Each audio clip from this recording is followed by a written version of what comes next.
from the 30 for Brunswick. Return was about 15 yards. So here we go. Looking for an option offense out of Brunswick here. We'll see what they come with. Nate Girardin is the junior quarterback. Under center, split out to the right. Handoff to the left side. He'll be met early, a gain of maybe 1. It's going to be second and 9. Gain of 1.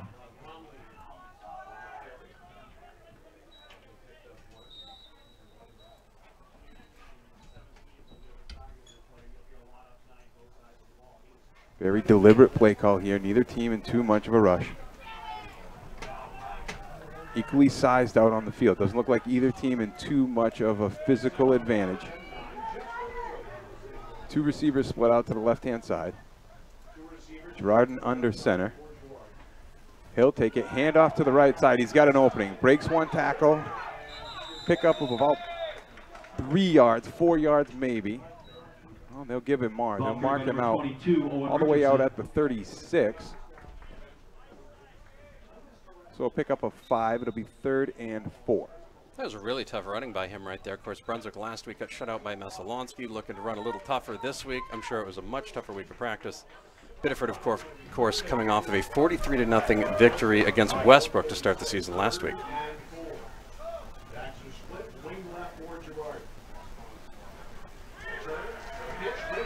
Pitch off to the left-hand side. He's going to break it all the way down. He's wide open. Nobody in front of him. It'll go all the way down for a touchdown.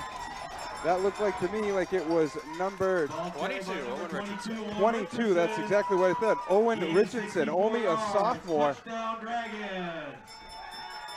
Much better start this week for Brunswick, Steve, as opposed to last week. An incredible start. I mean, that's a 63-yard run right there. Tell you, an impressive run that time. But breaking out on the left-hand side. Good tackle play there by Friedman and Gagnon on that first possession for the Dragons.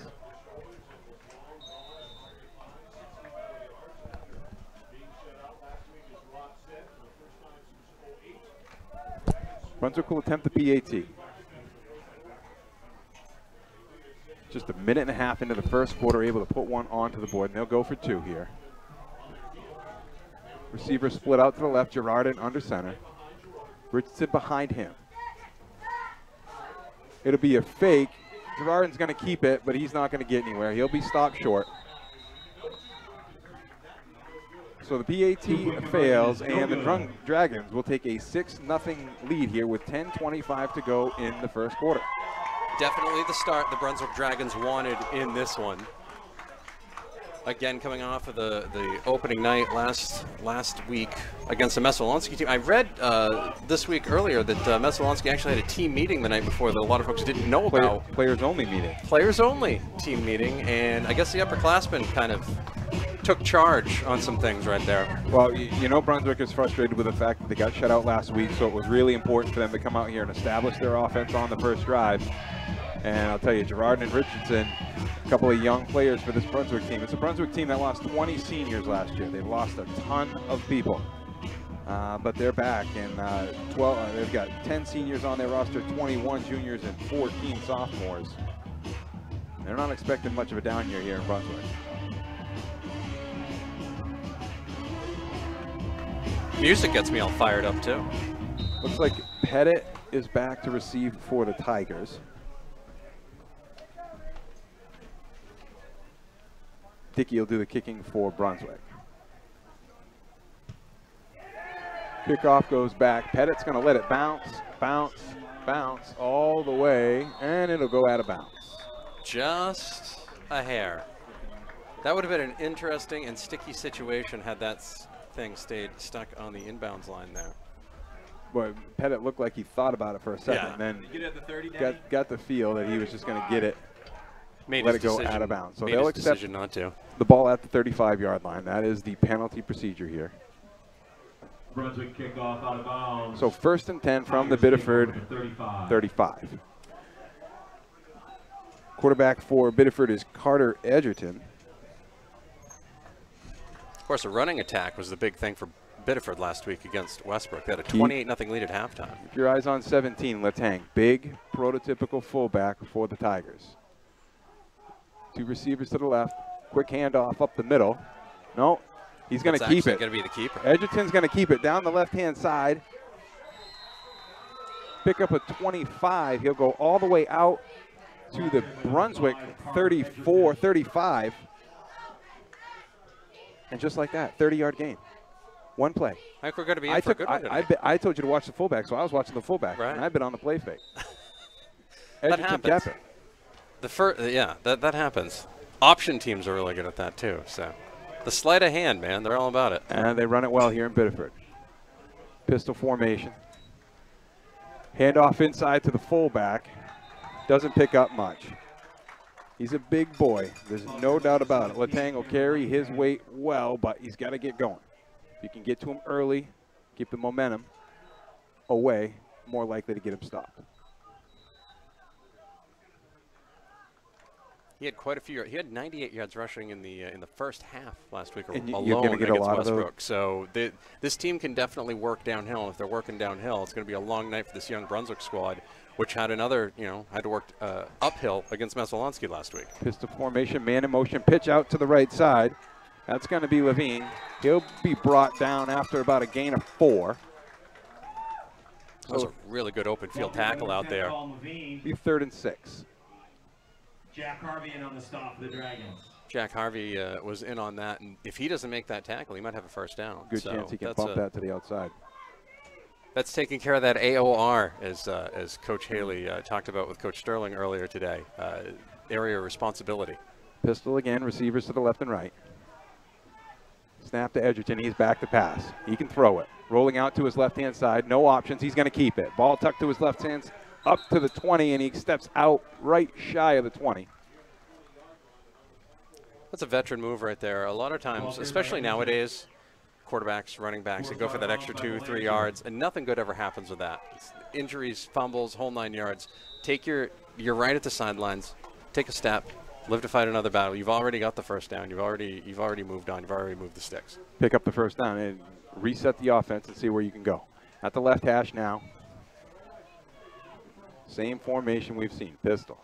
Man in motion is Levine. Handoff, quick inside to the Letang.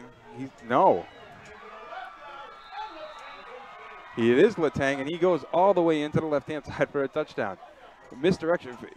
I'm having trouble seeing it from as far as we are because they're doing such a good job inside of mixing up their coverage. They really are. Now we're tied at 6 here in the first quarter. Got a lot of people focusing on Edgerton.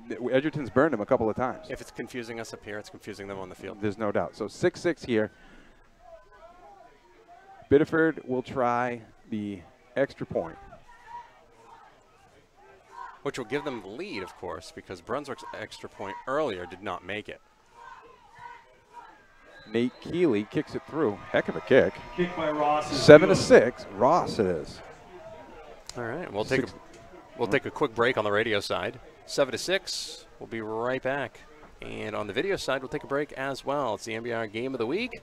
Of course, on the radio side, you're listening on 92.7. You're watching at mbr.org.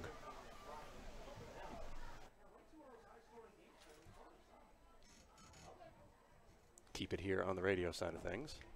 Fast start, Steve, as opposed to last week with Sheriff Swindon. A much quicker start. We haven't seen as many line of scrimmage penalties. We haven't seen any sort of mindless mental fouls. Saw enough of it last week. Saw so many of them last week.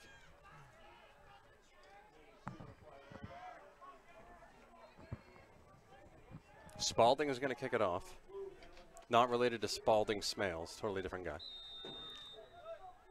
7-6. Biddeford leads Brunswick here in the first quarter. Kick is away. It's going to be fielded out to the 20 and out past the 28-yard line. That'll be Nate Girardin, excuse me, Dalton Dickey on that, but you've got a flag down, and I'm sure that'll be a block in the back. They'll move that back, what, about 10 yards probably from the spot of the foul? We'll see. Biddeford's not wanting to walk off. Oh.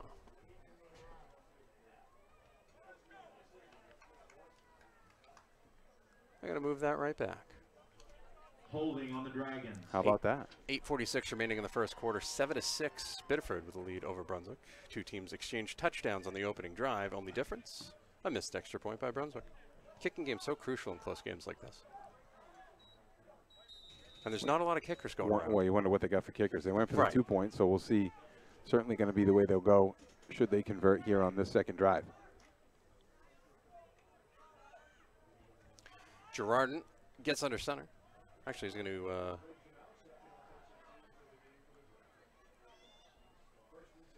high formation. Sends a man in motion. And that is going to be a handoff, and that's going to be a nice run. Out past the 25-yard line, out to the 26. And that was Richardson, who scored the touchdown on the last drive. You'd think these black and orange would be. No, I'm telling you. Rob was right. I give him credit. He warned me. Totally warned me. Of course, you missed any of the Maine Athletic Fundraiser coaches previews. You can catch those on demand now. Just go to mbr.org. Girardin under center. 7-6, Biddeford with the lead. And timeout taken here by Brunswick. We'll keep it right here.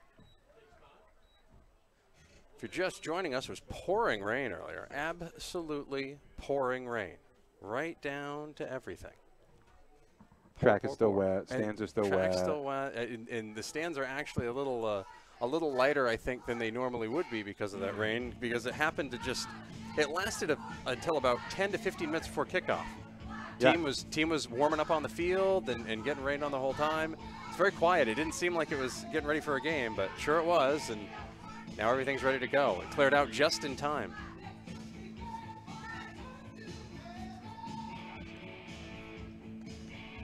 Seven to 6, Biddeford leads. Biddeford looking to go 2-0 on the year. Brunswick looking to make it 1-1. Brunswick, the defending state champion from last year. What a neat facility it is here, back behind the school. I mean, one of the nicer fields that we get to go to. Really is. Beautiful spot.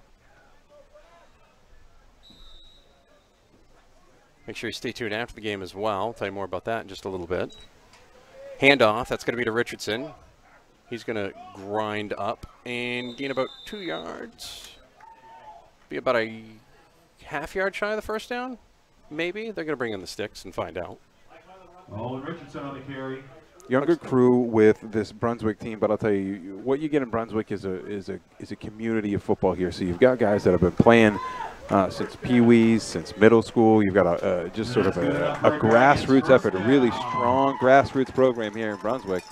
These kids are very used to the offense. They know what's expected. And when Coop gets them, he makes sure he works them and gets the most out of them that he can. 7 to 6. First down for the Dragons. 7:43 remaining in the first quarter. And that is going to be a handoff that is going to get a whole lot of nothing as Bromley falls forward for about a yard. 2nd and 9. Tell you, both offenses look like they're executing, I mean, in terms of making the play. Now, they're not breaking the plays for huge yards, but they're at least handing the ball off. We saw a lot of really poor center quarterback snap exchange last week. None here tonight. Girardin under center, since a man sliding off. He's going to keep it himself. He's going to run off to the left side. He's going to get into trouble, and he is going to go down. Brought down by Brewers number 27, Curtis Pettit.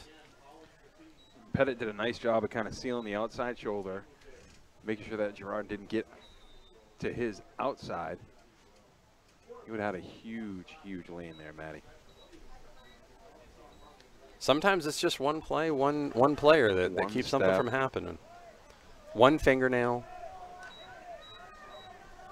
Someone say something about it being a game of inches, please. Anyone, please, someone. Please. 6:24 remaining in the first quarter. 7-6 Biddeford over Brunswick on the game of the week. From the Spectrum Healthcare Partners broadcast booth. Pass is deep. Looks like pass interference, but it's going to be caught. Good play there by Aiden Glover. He was being draped there by Joe Morrison, and he managed to catch that ball down at the 40-yard line and ran it down to the 37. Dragons finding something through the air. Flying Dragons, I guess, if you will. Ball was slightly underthrown, and Glover made the appropriate adjustment coming back to the football, going up, grabbing it, and then making an aggressive move after he caught it. Nice job there on both ends of that play.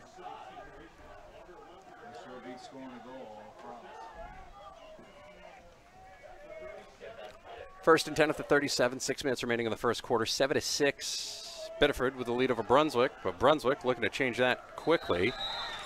That'll be Richardson out to the right. Gain of about 3, maybe 4. If it's 4, it'll be second and 6. Looked like Latang in on the tackle that time for the Tigers. Make sure you stay tuned after the game. Johnny Mailer, you know him from a former life as Johnny Bangor. He's still the same guy, though. He'll be taking care of the postgame for us tonight, picking out the player of the game.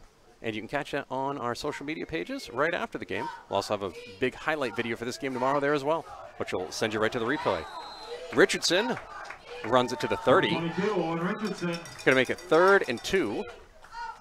And Brunswick not ripping off huge chunks once in a while, but just being steady with it the rest of the time. Yeah, they keep moving forward. That's the thing, is they had the big pass play, but outside of that, just kind of keep churning forward, and Biddeford hasn't had much of an answer yet. Under 5 minutes remaining in the first quarter. Biddeford with a 7-6 lead. Jordan under center, hands off. Richardson finds some running room up the middle, inside the 20, 15, 10, 5. Touchdown, Dragons. Boy, powerful, powerful run that time. Carter Edgerton had an opportunity, had his arms wrapped right around the shoulders of the big sophomore, Owen Richardson, but he kept the legs going, kept the knees going high, able to break free from 2 tacklers and carry it all the way down to the big house. 12-7, Dragons lead the Tigers. Got to update the old scoreboard.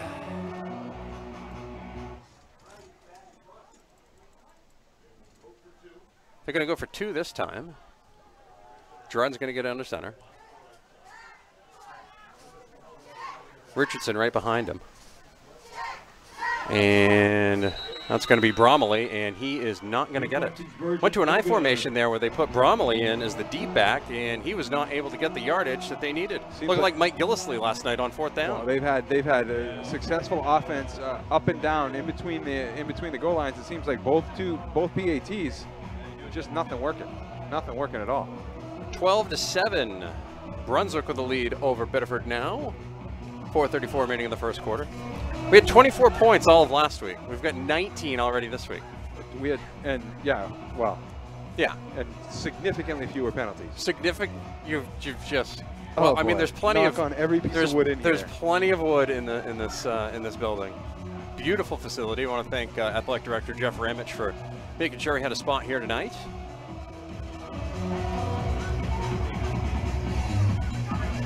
Brunswick will kick it off. Brunswick going left to right. Across your radio dial if you're listening on the radio. If you're watching on video, Brunswick in the orange and black.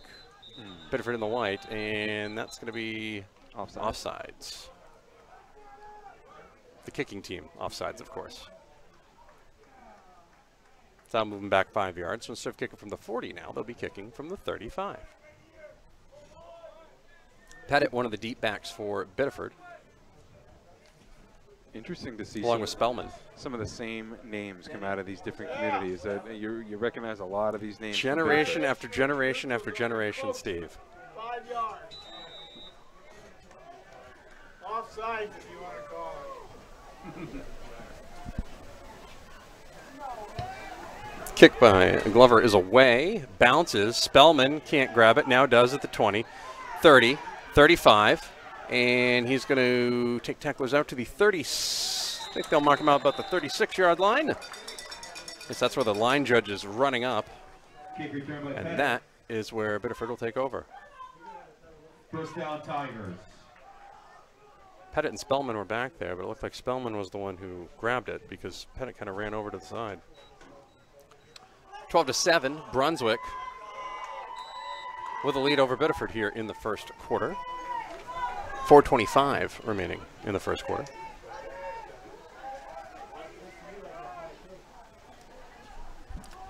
Edgerton keeps it and is going to wish he didn't. He is ripped down for a loss. Got to read the end on that play, so he's responsible for handing that ball off if the end comes up the lane. He didn't, kept it, and took the loss. Trayvon McKenzie back there, taking care of business. Are you supposed to say every day right after that when you say taking care of business? Just I think it's immediately? implied. I think it's okay. directly implied. Hopefully people thought it at home. Yeah. Yes. 12-7. Brunswick leading Biddeford here on the game of the week. Edgerton sends a man in motion. He's going to keep it, throw it, incomplete. He was under immediate pressure. Try to get to Levine. Pass intended for number 10, Colin Levine, incomplete. Third down. Had Levine open in the flat, but just wasn't able to connect to him. Well, a lot of people happy with how well Edgerton throws the football. You've got the option offense, but you've got a quarterback that can spin it, get it down the field. That becomes a weapon. You only need to throw it a couple of times to make the defense respect it. Painting themselves into a corner here with 3rd and long.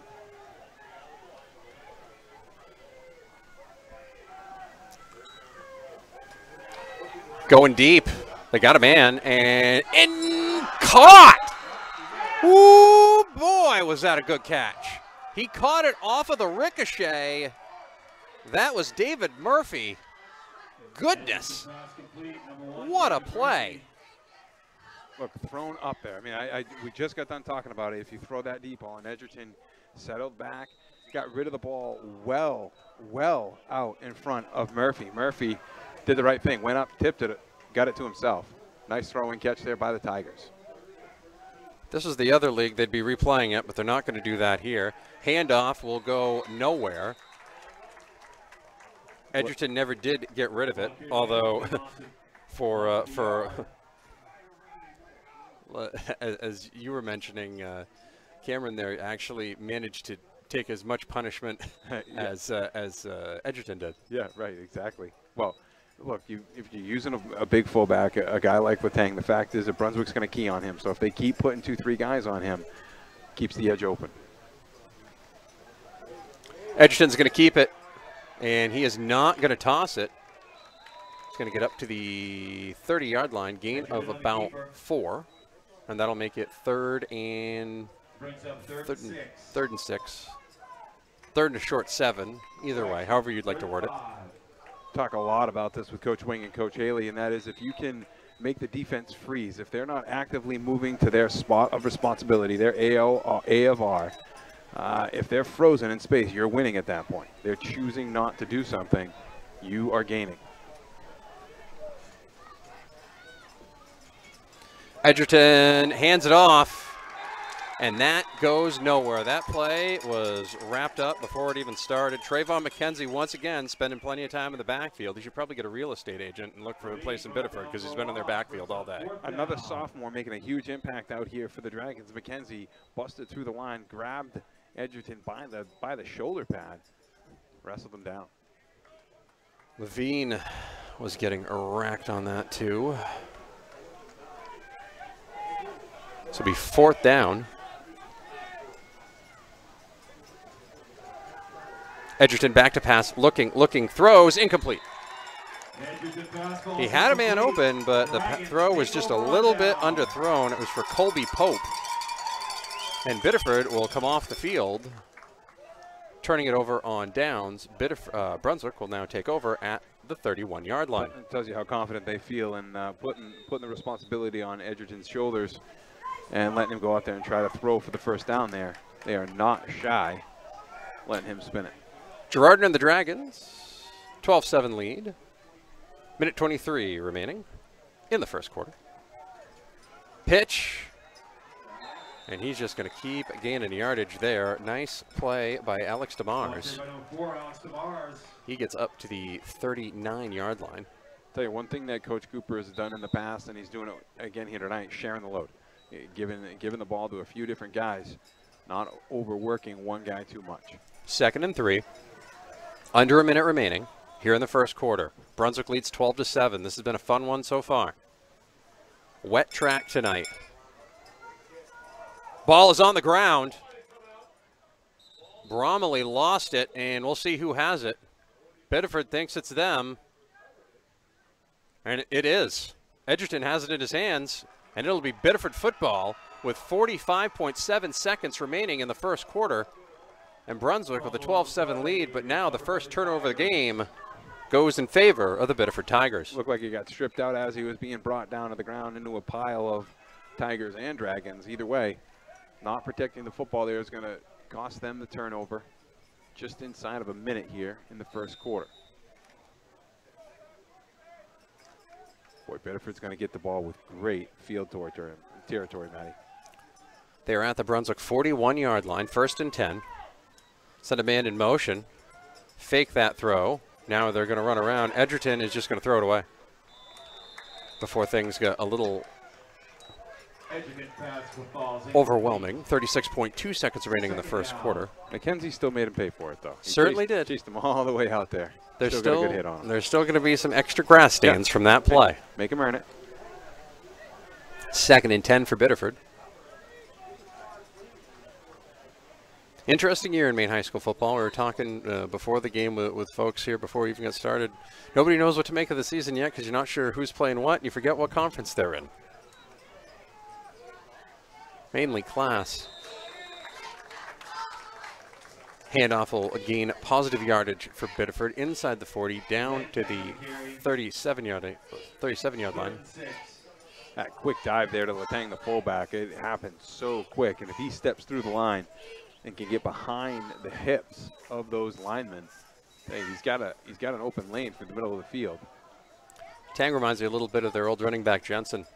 Has Yeah. some of those, has some of that toughness. Biddeford's going to let the clock run down.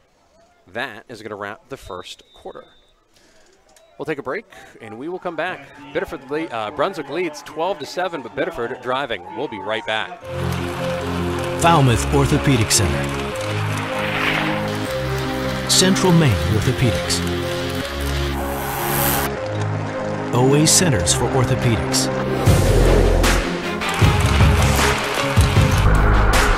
All playing on the same team.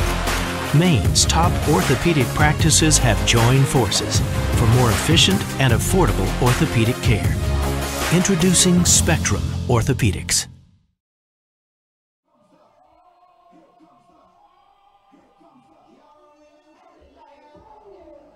Welcome back. Start of the second quarter.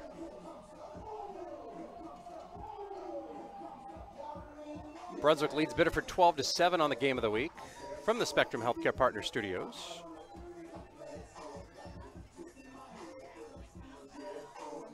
"12 minutes to go until halftime. I do appreciate the orange numbers, Steve. It does make it feel like it's Halloween on the field. There's a lot of Halloween. There's a Better lot of than that. we've seen pink before. That's been pretty difficult to distinguish. Joe Cadbury makes a Halloween egg now. Really? It's called a scream egg. I'm not kidding. I saw it scream today. egg? Yeah. Yep. All this talk of Halloween, unbelievable. Two teams will flip sides of the field. It'll be Biddeford football. 3rd and 4 for them at the Brunswick 37-yard line. Brunswick turned it over. Bromley fumble.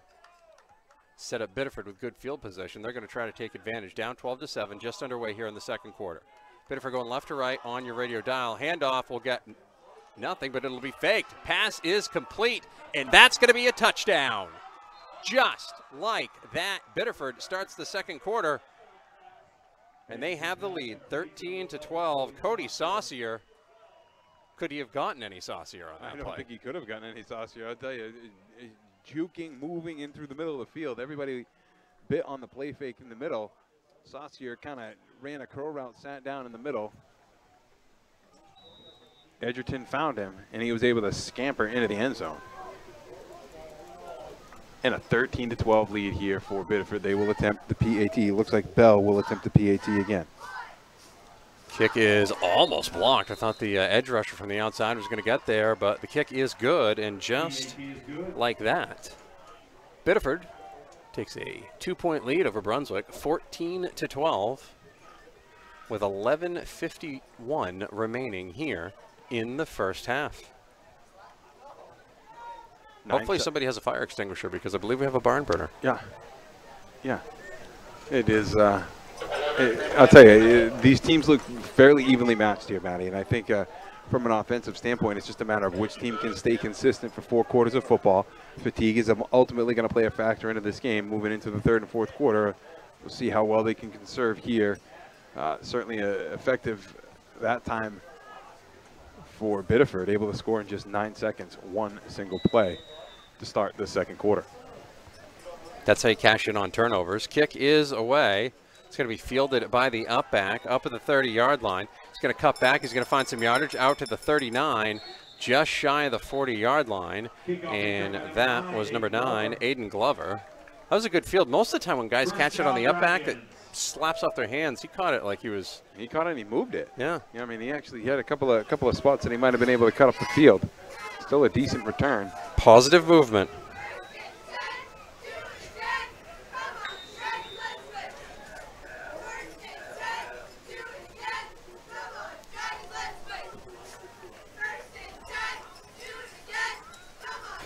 Handoff. And that'll gain about a yard. 2nd and 8. Ball carried by number 22, Owen Richardson. Gain of 3. Tell you, Richardson stays inside the tackles. He's not somebody that's bumping in, not too many off-tackle runs or anything to the outside. They're staying right in between the hashes.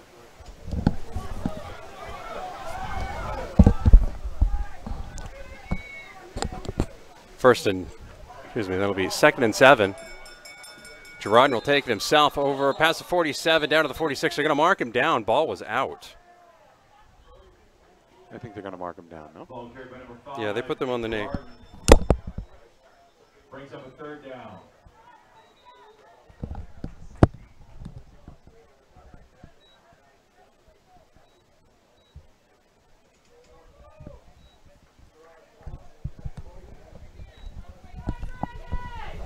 Third and 5, a little under 11 minutes remaining here in the first half. It is 14-12 Biddeford.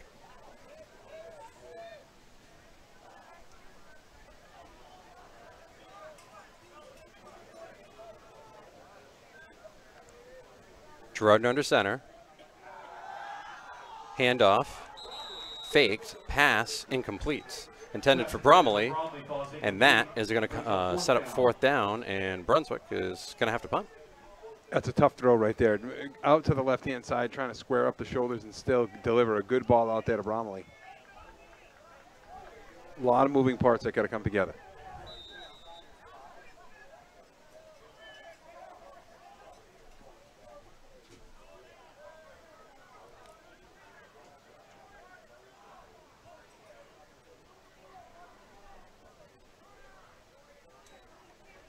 Good snap.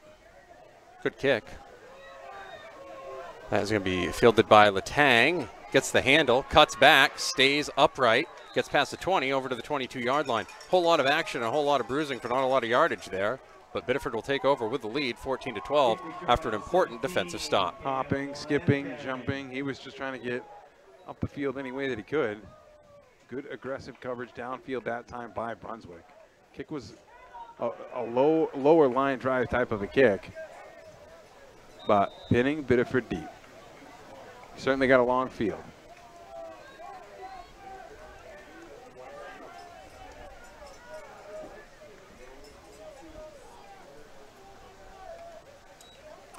That will be a handoff. Had to wait for it. Tang moved forward for about 4. Brings up 2nd down. I think it's 2nd and 6. 9:50 remaining in the first half. You get a good push up front, and with those dive plays, you're typically going to pick up 3 or 4 yards at a time. And that's what you'll see with good fullback play, getting that momentum. Ball on the 26-yard line. And that handoff is going to gain about a yard. Handed off to the up back there. That was Letang again. Good. Good response. Good discipline there by Brunswick on that play. And some good hitting going on out there. And still 9 minutes to go here in this first half of play. This will take its toll.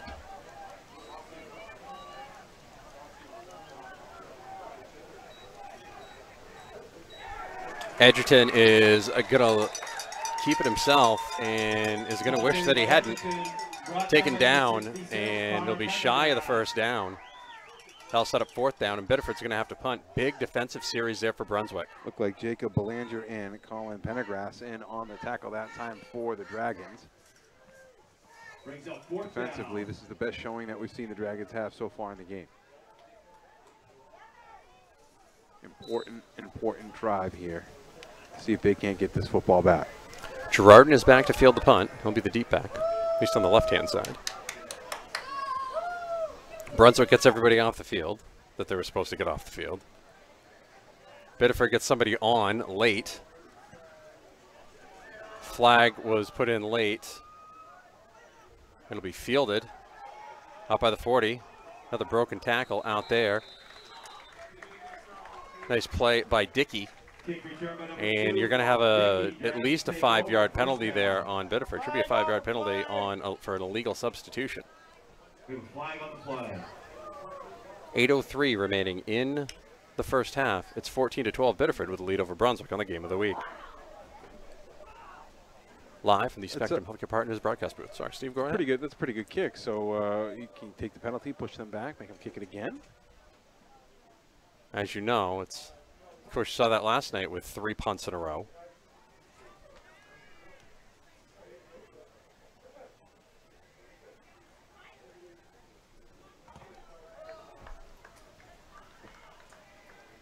See what we come up with. Yeah, I think they are going to make them kick it. Or they're Scores for the Pine Tree Conference after 1 quarter, Lawrence 14, Winslow 14. pushing back 5 yards. After 1 quarter, Skowhegan 6, Coney 6. Yeah. A little confusion. After 1, Messalonsky 12. A little bit. We'll figure it out here. As soon as they let us know. We'll let you know. That's all we say. They let us know, we'll let you know. Actually, it's 20-7. 27 Kennebunk. 20-7. Correction, 20-7, Kennebunk over Messalonsky. Interesting score there after Messalonsky's performance here last week, Steve. Wow. As Kennebunk leads 20-7. Solonsky can pour it on late, so don't count them out yet.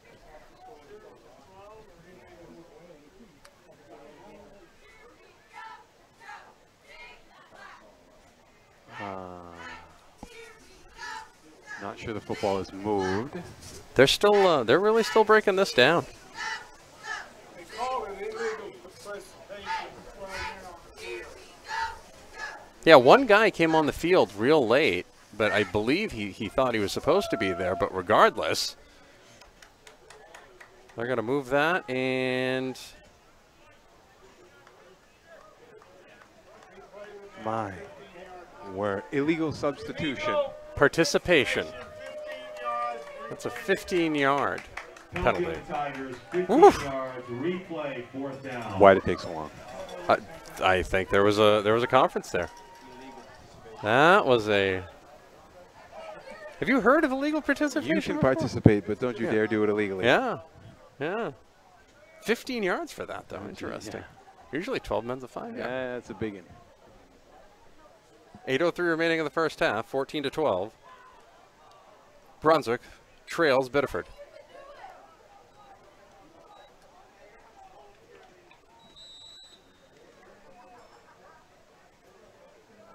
Ball back at the 13-yard line. Gonna punt it away again. Brunswick definitely looking to get solid field position or increase their field position after that last kick. Punt's going to be fielded by Girard. He's going to catch it on the fly. He's going to get down the sideline to the 35, to the 30. He's going to cut it back. He does get to the 30. Now to the 25. Cuts back. to the 20, to the 15, to the 10, inside the 5, and they're going to say he's out at the 5-yard line. What a run. What a run. Sideline to sideline. And the thing about that run that's impressive is nobody was even getting to him. Nobody was even reaching him. He caught it on the fly, too, which was good, and he got that head of momentum going, and he made the decision when he made his cut where he was going, and he made it quickly. When he decided to reverse field, there was nobody on the other side, and his speed got him over there before everybody else could get to him. But there is going to be a flag. Did you see the flag? I saw no flag. I saw no flag. However, a legal block in the back. They probably threw the flag on the orange, you know. Okay. Which could have happened. I mean, so all sorts of action from the spot. So that yes. ball's going to come all the way back to what, the 45? 46 here. 46, yeah. Yeah. Boy. So it happened at the 36. Looks like Biddeford's going to take a timeout here. We'll keep it right here on the game of the week. We'll get you caught up on scores at halftime. Tell you what's going on around the states. I mean, 7:45 remaining in the first half. Interesting couple of plays there. Those I last think two punts. I mean, just in general. The the timeout, I think, is because you've got 2 punts here. He Right. just had a long. This is a really good play call here. Gassing your kids up and down the field. I mean, I don't know if you do like kickoff returns or punt returns 3 in a row in practice, but my guess is you probably, space that out a little bit. I would think. I would try to pace. I mean, pace is a very important thing. Especially in week 2. Yeah, no kidding. It's an interesting night. Not nearly as cold as last week, but very humid. Yeah, no cramping as of yet. Not yet. They're ready for it. They're ready for it. Not a whole lot of pregame activities, too. We saw Biddeford come out in the rain. They weren't overly active. Brunswick didn't see them at all pregame. They were working out over on the other field, but it was a very tempered workout from both squads because of the rain, just cranked up and then shut off. Somebody turned the faucet on, then shut the faucet right off. 7:45 remaining in the first half, 14-12. Biddeford leading Brunswick. Bromley with a nice run up past the 35, out past the 45, down to the 41-yard line. Gain of 4 will be 2nd and 6. Good start there on first down for Brunswick. Trailing by 2 here in the first half.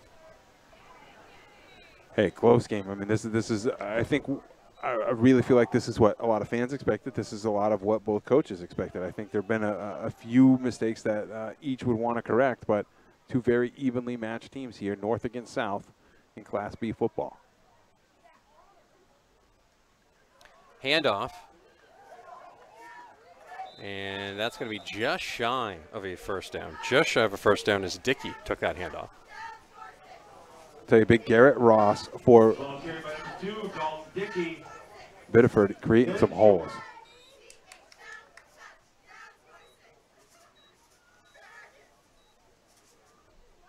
.640 remaining in the first half.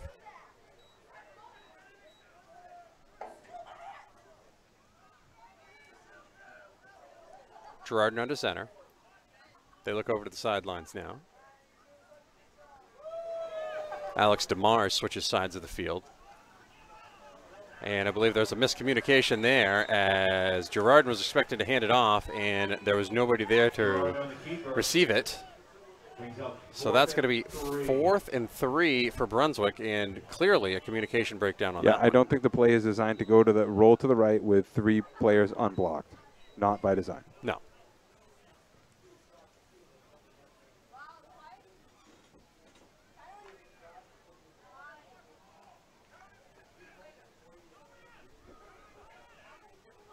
Clock continues to run under 6 minutes remaining in the first half. Pace has slowed down a hair in this one, 14-12. Biddeford with the lead. 2 missed extra points, the difference right now for Brunswick. Girardin back to pass, throws off his back foot, has 2 men open, and it is intercepted. Ball was underthrown, and Edgerton will take it. Quarterback on quarterback crime there as Edgerton gets taken down past the 20 to the 23-yard line. It was 4th down anyway, so I guess it's similar to a punt, but Had two guys wide open on that play, but threw off the back foot and didn't get enough on it. 3 jerseys, 2 of them black, 1 of them white. You wouldn't expect Edgerton to go up and collect that football. Did a nice job reading Girard's pass. Go up, collected it. Nice interception. Had an opportunity to get a couple extra yards, but able to still secure the football here. And Biddeford with another opportunity deep in their own territory. 5:25 remaining.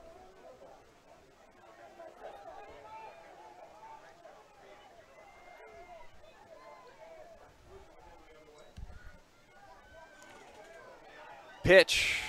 It's going to be Letang. He's going to bounce to the outside, out past the 25, out to the 28-yard line.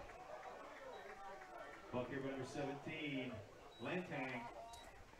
Tell you, they're getting the ball to him outside if they can. So that pitch, what it does is creates a little bit more running room for him. It enables him to get up to speed a little bit more. A lot tougher to tackle once he's got 4 or 5 steps of momentum.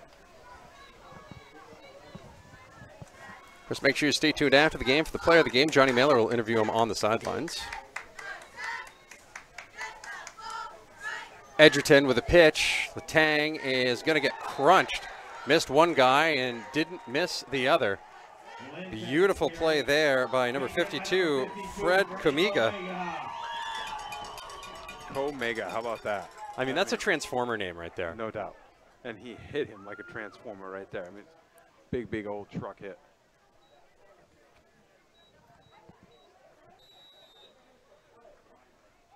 Interesting thing, you can tell both of these teams are extremely well coached, Matty. Good tackling here tonight. Wet surface, wet ball, and you're seeing good form tackling here. Both sides.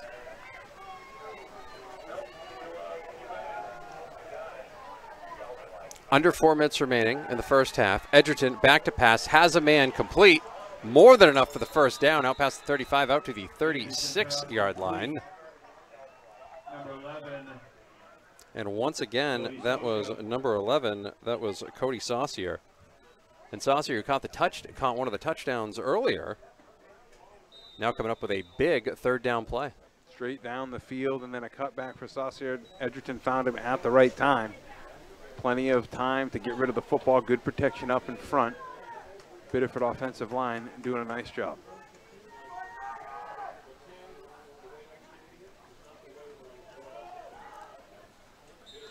Over the 40 to the 41-yard line.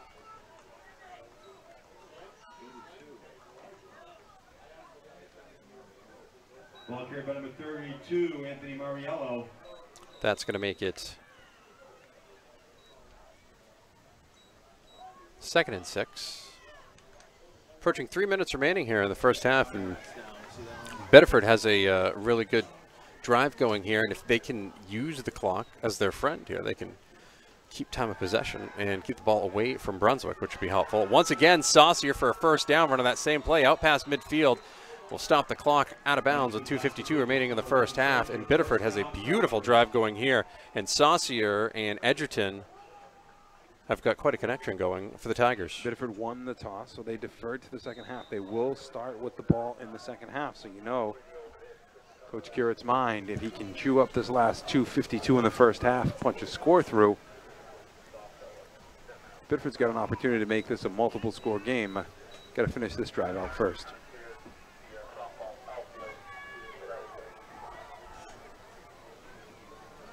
Edgerton into the pistol, sends a man in motion. Handoff. Letang up to the 48-yard line. I'll make it 2nd and 8. Ball on the 48-yard line of Brunswick. Approaching 2.5 minutes remaining in the first half. You know, the closeness of this game, just being a 2-point game, and certainly Biddeford can play with a 2-point lead here. They can play with a little bit more assertiveness, but it's not really creating much urgency or tension on either side. Edgerton with the pass. Incomplete. Saucier, excuse me, yeah, that was actually not Saucier. That was Levine who had it go right through his bicep, almost intercepted. Interesting play call on second and long there. I mean, he's got to be perfectly comfortable with the fact that Coach Haley would be so proud for us to bring up that 2 out of the 3 things that happen on a pass are always bad. And you can't lose sight of that. You're left with third and long here again, and you got to imagine it'll be put on Edgerton's shoulder again. That'll be a false start as Saucier took off running just a hair early. Saucier and Levine were actually off to the races before the ball was snapped. That is frowned upon. Not allowed. Not allowed. Penalty, replay, third down. That'll make it 3rd and 14. Attention, folks. We have a black Ford Escort with your lights on. Kind of magnifies that same problem. They're not going to. This is not the NFL. They're not going to run a draw here, so we can reasonably predict what Edgerton is going to try to do here. Brunswick's certainly expecting it.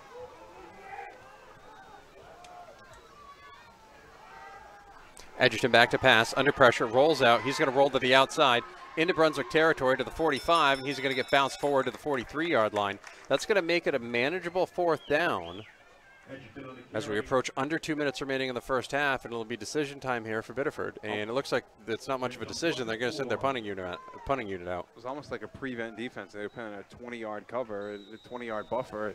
Edgerton comes out on the right-hand side. If he decides to tuck that ball and run a little bit quicker, this might be a different decision for Coach Curett. Instead, they'll kick it.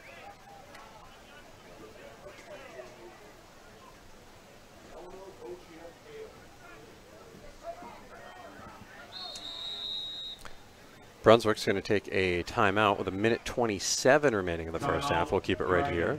Spectrum Healthcare Partners Studios.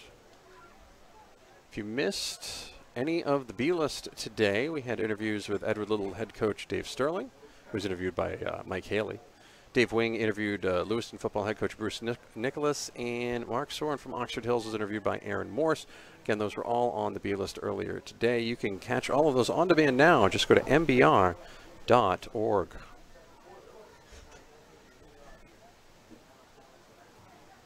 14-12, Biddeford with the lead. 2 missed extra points, the difference in this one. Yeah, you figure with those 2 converted PATs, this would be a 16-14 game. Brunswick on top. Mm-hmm. Instead, not what we have here. Mm-hmm. Mm-hmm. Biddeford is going to punt it. That'll be Delano Vocha Hale.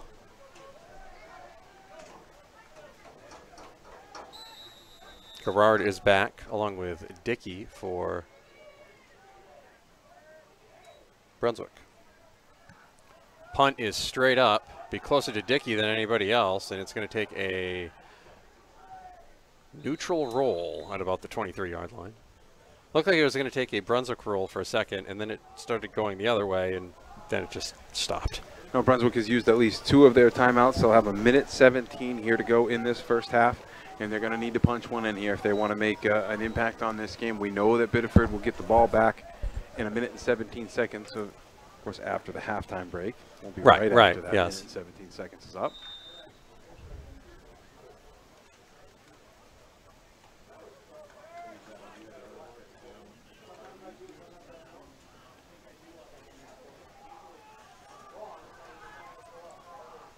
Gerard under center. 1:17 remaining in the first half.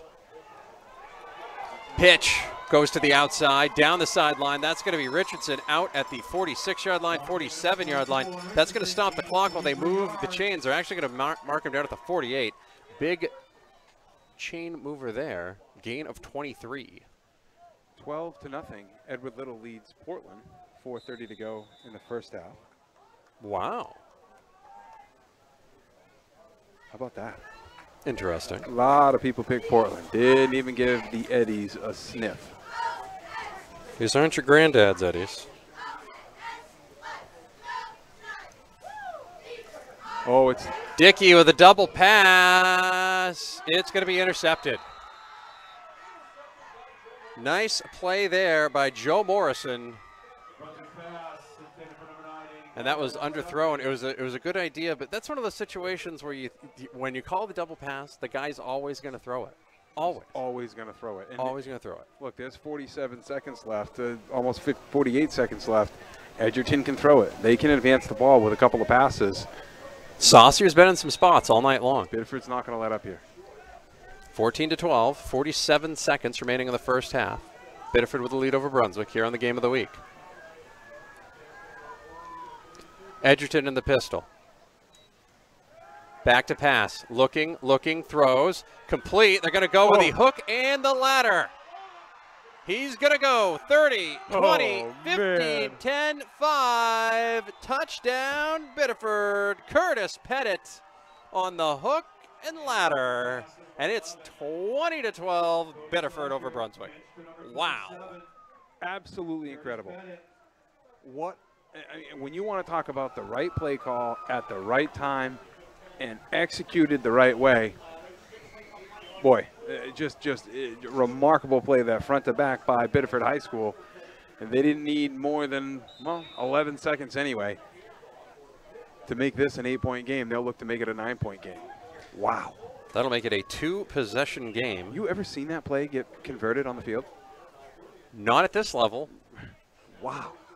Not that successfully. I've Wow. seen it done for like 15 or 20, but not for that. And the kick is up, and the kick is good. Biddeford 21, Brunswick 12 on the game of the week. Unbelievable.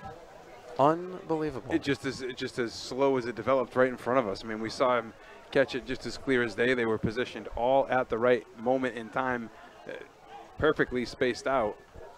I'd imagine they've practiced that one a few times. Feel like they have. Run it that well in a game. Wow. Don't see that very often. 35, almost a little under 36 seconds remaining in the first half. Good return here and some good field position will put Brunswick in a much better spot. I have to dig in deep here, though.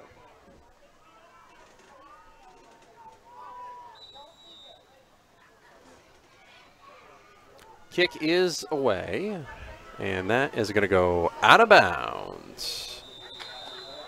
Brunswick will start at the 35-yard line. We'll see what they do. Tiger kickoff out of bounds. 21-12, Biddeford taking the lead. 35. Maybe. Very, looks like they're going to make him re-kick it. Correction, re-kick.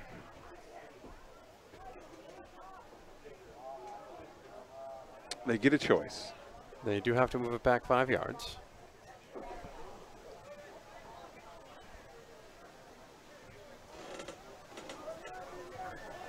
lot of confidence in the runner.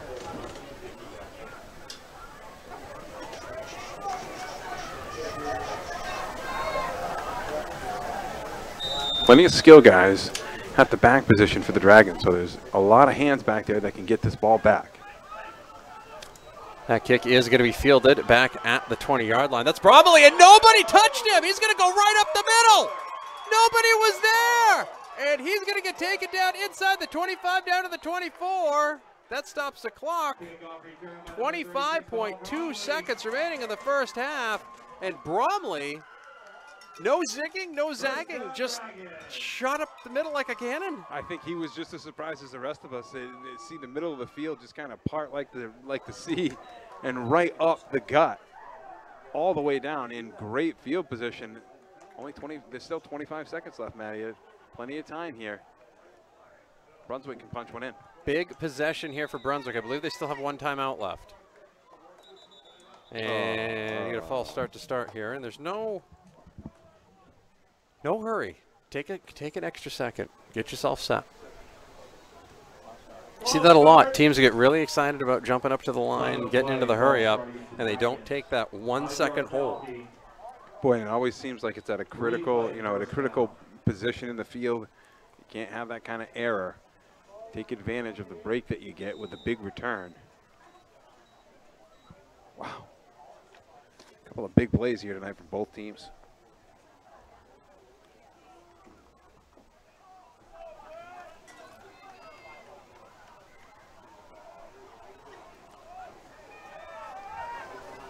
.24.5 seconds. remaining. Girardin under center, back to pass, looking, throws, has a man! Incomplete, but it'll be pass interference.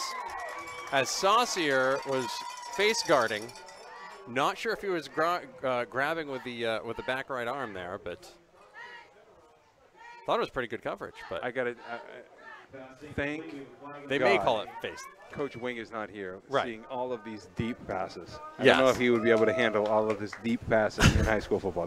We have seen a lot of deep footballs get thrown in this first half of football. Many of them.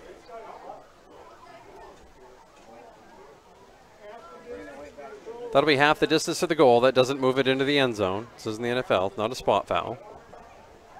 So that'll move it down to the 14-yard line. 15, right? 15 yards. Half the distance to the goal. 18.4 seconds remaining in the first half. They'll mark it off.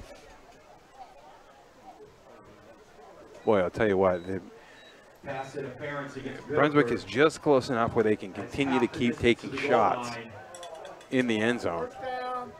First down, Dragons.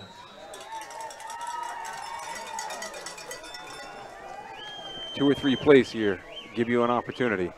If you're Girardin, if you don't see something there that you can throw, don't be afraid to throw it away. Sends a man in motion. 18 seconds remaining. One timeout remaining. 1st and 10. Pitch is going to be Richardson. He's going to bounce it to the outside. If he does get out, he's going to get out of bounds. And I believe 22, Owen Richardson. that's going to be a timeout for Brunswick. I believe that's their final timeout. Yeah, got to be. 11.4 seconds remaining, and Richardson looked like he was going to get to the sidelines there and just got tripped up. Well, you could tell he was trying to get out of bounds to try to get the clock stopped. Nice job by Biddeford to get to him before that point, keep him in bounds, and force Brunswick to use their last timeout. Figure 2 plays here. Unless you run it, Yeah, which I can't imagine they would, but you never know.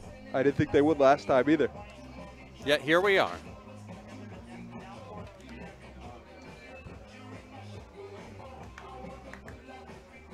Good to see Johnny Mailer right down there in the action. Of course, Johnny will have the Spectrum Spotlight for us after the game. Make sure you stay tuned to the MBR Radio social media channels for all the action there. The player of the game will be interviewed after the game.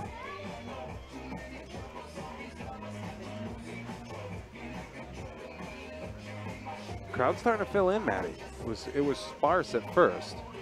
As the game has progressed on, we're starting to fill in. Grill has continued to waft burgers in our direction. Look at the steam come out of that huddle. Definitely a humid night. You wonder if there's going to be any fog issues. 11.4 seconds remaining in the first half. 21-12. Biddeford with the lead over Brunswick. And another false start. I think. Oh, they're going to call Biddeford. something on Biddeford. Legal substitution, it looked like. That'll be a half the distance, so. Flag on the play. Offsides against Biddeford. It was offside. Half the distance to the goal. Replay, second down.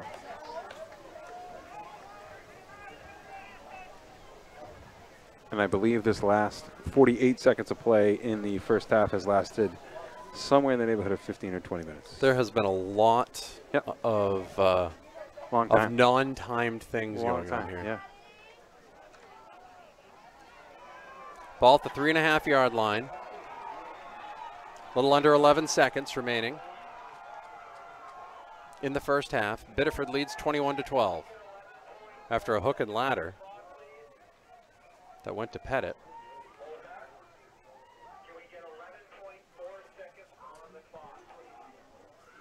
Looking for 11.4 seconds on the clock. And it will be 11.4 seconds on the clock. And we're there. We're there. I thought that was just Don asking for a special request. They were just calling up to the booth to switch that up. Communication is so much different nowadays. I think we're set. Seconding short. 11 seconds left. Back to pass. Throw. Incomplete. That was a slant pattern that was there intended for Glover, but he couldn't find the handle. Incomplete. That stops the clock with 8.3 seconds remaining. Still got 2 plays here at least. Yeah, had him. Looked like the ball got in on his chest a little bit too quick. Didn't get his hands out in front of it. Opportunity missed there for the Dragons. Third about a yard. If they don't get this one, they're going to be kicking themselves because they can't just use this field position because the half expires. Big possession here for Brunswick, looking to get back into this one. Tigers and Dragons, oh my, here on the MBR Game of the Week. Listening on Maine's Big Z, 92.7 and Sports Time 780. Back to pass, Girardin, and incomplete again. As once again, Glover could not come up with a solid defense there from Biddeford. And that's going to set up 4th and short. Really good tight man coverage that time by the Tigers, and give them credit. They're creating havoc and not getting clean routes. Girardin able to find Glover again, but just can't complete it. 4.6 seconds remaining in the first half. Biddeford 21, Brunswick 12. Brunswick got the ball to start the game, so Biddeford will get the ball to start the second half. Girardin under center. He's going to run it himself. And he would have been stopped, but I believe Biddeford called the timeout. First down, right? Oh, was there an offside penalty?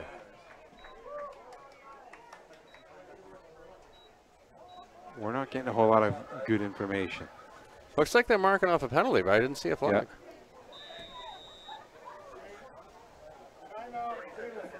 There was a timeout for Biddeford.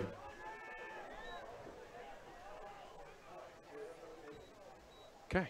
So it looked like they were trying to find out what play they were running and Kind of wait till the last second. Oh, no. Oh, we stopped it. Oh. right. Sorry, you take that. That's where it's back. We know how this usually ends. Uh-huh. We know how this We usually do. But we also know how missed extra points and 2-point conversions usually end when it comes down to it. So And we know about making assumptions. we know what that means.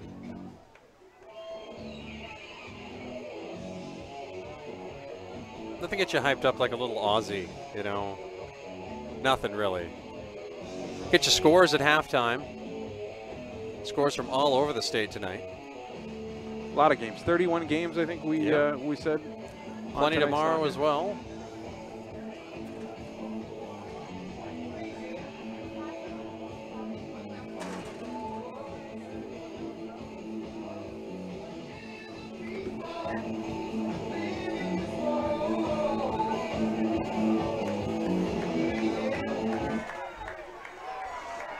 Girardin under center.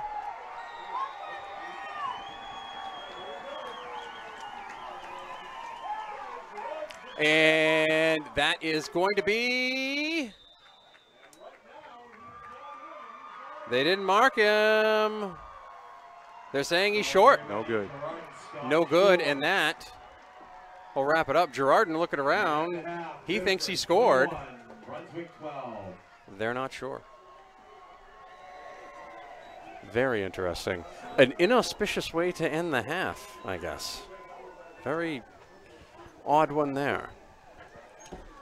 It started off with a massive rainstorm, and then the game got underway, and it became an offensive deluge. Right now, Biddeford 21, Brunswick 12. You're listening to the Game of the Week on Maine's Big Z 92.7 Sports Time at 780. Video stream at mbr.org from the Spectrum Healthcare Partner Studios. We'll be right back. Falmouth Orthopedic Center, Central Maine Orthopedics, OA Centers for Orthopedics,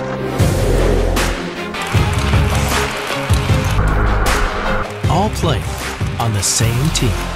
Maine's top orthopedic practices have joined forces for more efficient and affordable orthopedic care.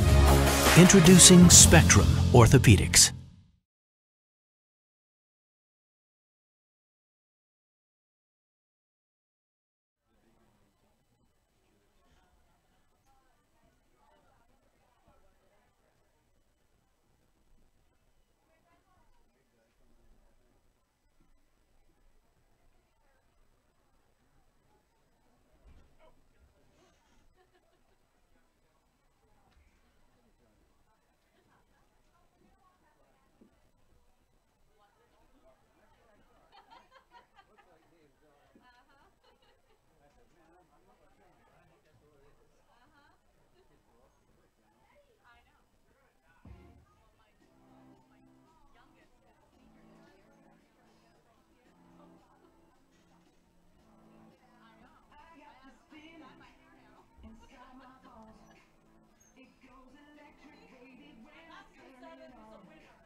Welcome back. We are at halftime. Biddeford, Brunswick, game of the week. You're listening on Maine's Big Z 92.7, Sports Time 780. And across the internet at MBR.org. The video stream also at MBR.org on YouTube. 21-12, Biddeford with the lead over Brunswick. Halftime just getting underway. 30-14, Mountain Valley over Oceanside at halftime. Uh-huh.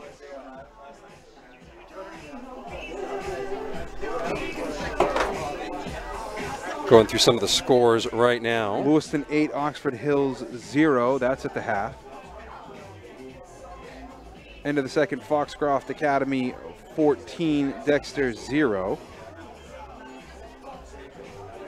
Edward Little still 12-0 over Portland at the half. That's really happening, folks. Still really happening. South Portland over Massabesic 20-0. That's at the half.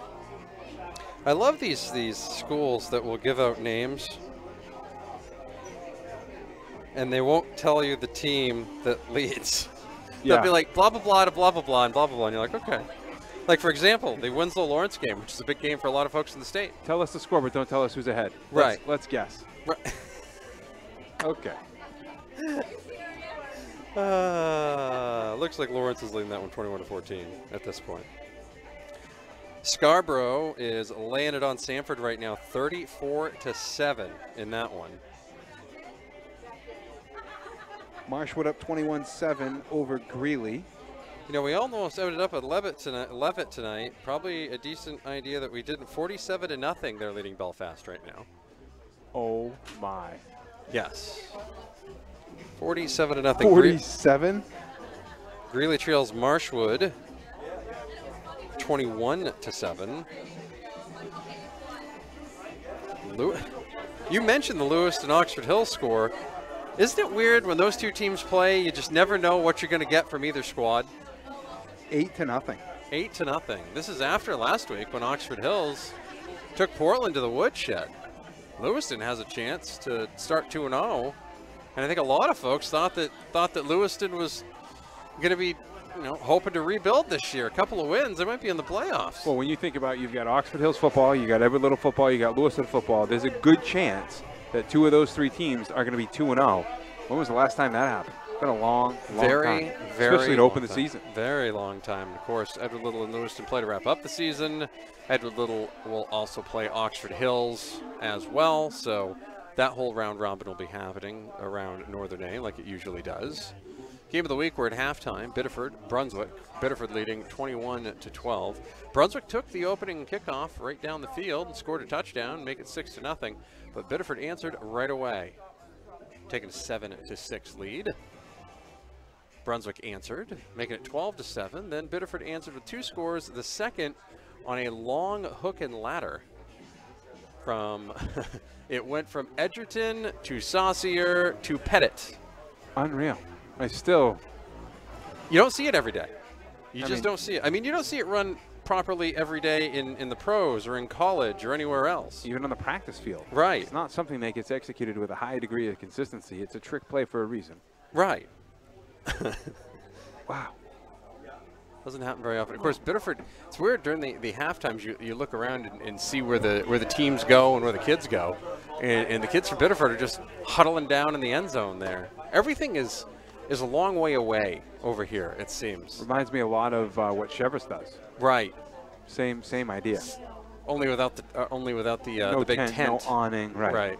Well, the games are at night, so you probably don't need that many of them. That yeah, helps. Right.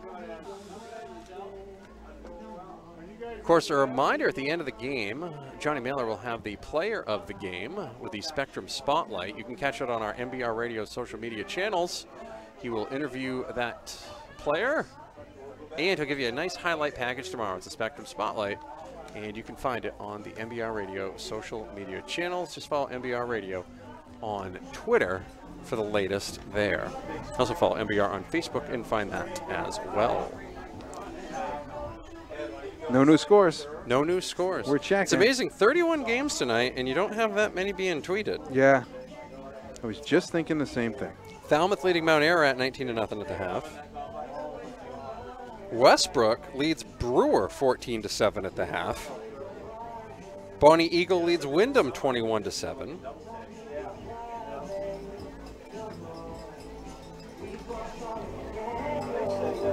Scarborough and Sanford are now at halftime at 34-7. All sorts of them right now. A lot of games, actually. I know the Lewiston soccer game earlier was suspended due to rain. They had to do something with Thunder that. and lightning. Thunder and lightning. Saw a lot of that. Well, and I was getting reports from home that there was thunder and lightning. yeah, happening everywhere. all the way up here. I mean, when I left, I traveled from 40 miles away anyway, and sort of nasty in the foothills of western Maine. I had rain the whole way here. That's why I reached out to you on the way here to see if it was raining good, and you said, "Oh yeah, we're getting plenty of it." But right in the nick of time, minutes, literally single-digit minutes before kickoff, and the rain moved away. Everybody got to ooh and ah over a double rainbow. Not often that you see both sides of the rainbow. No, it's not. It is not often you see that. By the way, shout out to the folks that are just sitting right now. They're just sitting in bleachers, and they've just made the decision. They don't care if the bleachers are wet. They're not going to clean them off first. They're just going to sit right down. So what? Misery loves company. That's right. If all of our butts are wet, then everybody's. So what? Right. Not a big deal. That's how it happens. Next week, we were speaking of Bonnie Eagle in Portland earlier. We'll have Bonnie Eagle at Portland for you for Fitzpatrick Stadium. We'll be back-to-back weeks at Fitzy. Bonnie Eagle at Portland. We'll have Wyndham at Portland. Again, that'll be the next 2 weeks. Then after that, it'll be Levitt at Yarmouth. And then we will have Cape Elizabeth at Levitt. That's your next 4 weeks of the game of the week. Stay tuned to MBR.org for a full schedule, or you can like Maine's Big Z or the Ox on Facebook and see those as well. Games can be found on demand with a video stream. Just subscribe to the YouTube channel, MBR Sport. Second half of play, what do you think, Matty? I mean, it seemed to me like as we got into the tail end of that second quarter, Biddeford seemed to gain the upper hand. They worked in the offense a little bit stronger. Brunswick did not have much of a defensive answer. Defensively, Biddeford seemed to quarantine Brunswick. They weren't able to punch in that last score, had a couple of opportunities there. You know, Brunswick has got to get an early stop here, knowing that Biddeford's going to get the ball, start the game, start the second half. I think it's going to be really important for Brunswick to try to get a stop, get the ball back, and tighten the game up. I think it's huge for them to do that. Number one, with Biddeford getting the ball to start the second half, after the way the first half ended where Brunswick got stopped at the goal line, you know, big to get that ball back so you can give your offense another chance. Special teams came up big for Brunswick here in the first half and almost got them a score towards the end of it. So if they can get a couple more special teams plays, they might have some things going. They would have had another big play earlier, but that was called back due to penalty. Had a couple of big plays, a couple of big runoffs that have been called back. A lot of good skill guys at the running back and receiver position for the Dragons, so they are very dangerous in the open field.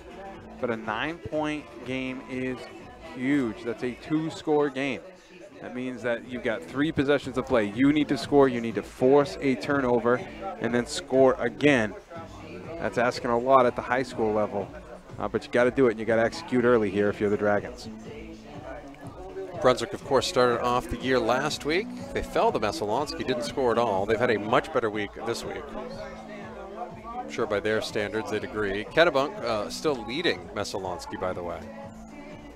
Said spoke to a lot of people this week. A lot of folks don't know what to expect from anybody this year because you don't know what you're going to get on a week-to-week basis.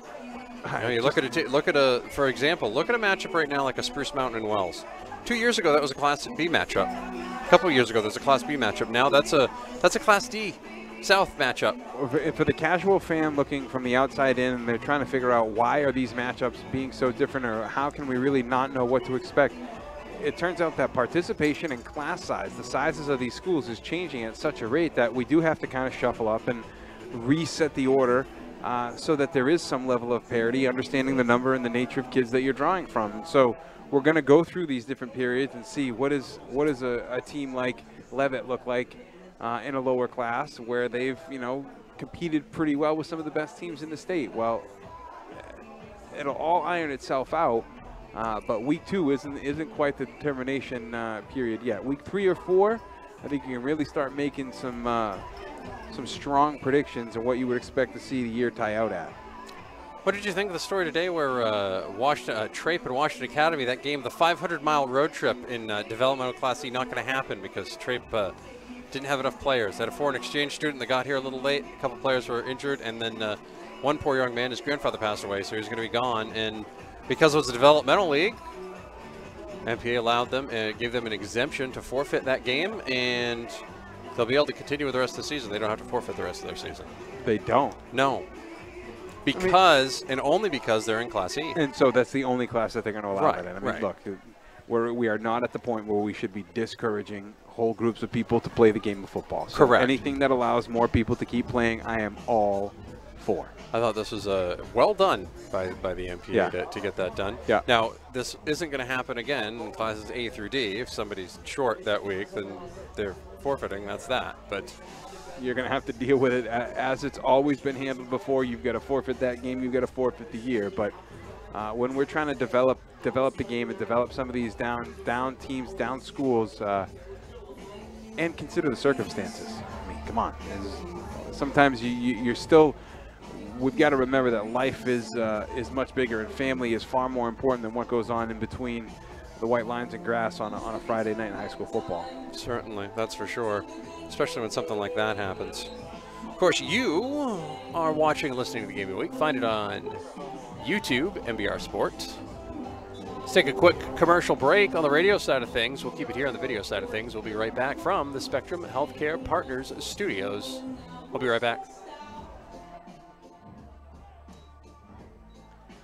Again, keeping it here on the video side of things. Our sponsors for the video side of things, Maine Athletic Fundraising. Of course, they're the sponsor for our Maine Athletic Fundraising Fridays, where we get to interview the coaches from around the region. You can catch all those interviews on demand at mbr.org. And Spectrum Healthcare Partners. Spectrum Healthcare Partners is the presenting sponsor of MBR and mbr.org broadcasts.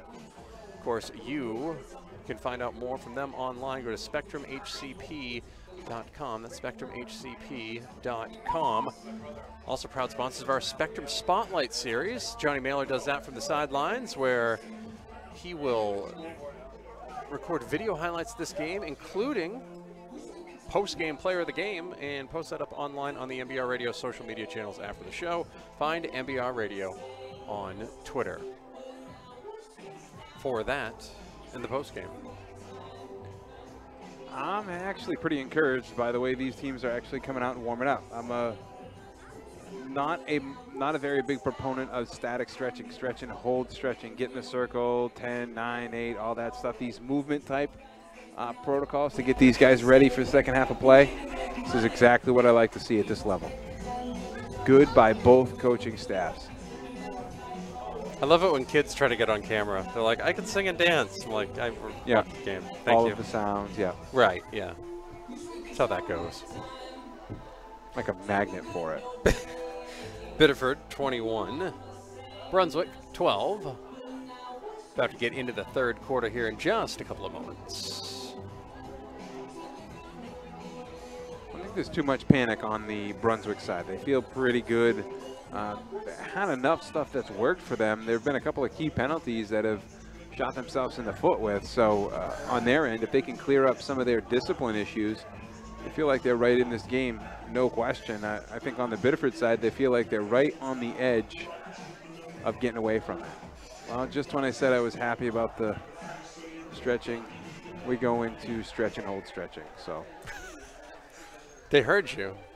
They must have been listening and saying, no, I didn't want that. Didn't want that.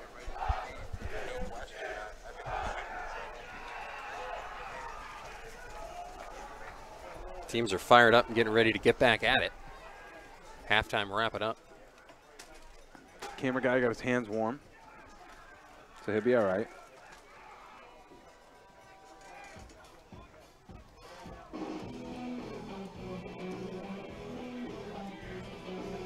Teams going to the sidelines. It'll be Biddeford football to start the second half. They have the lead 21-12.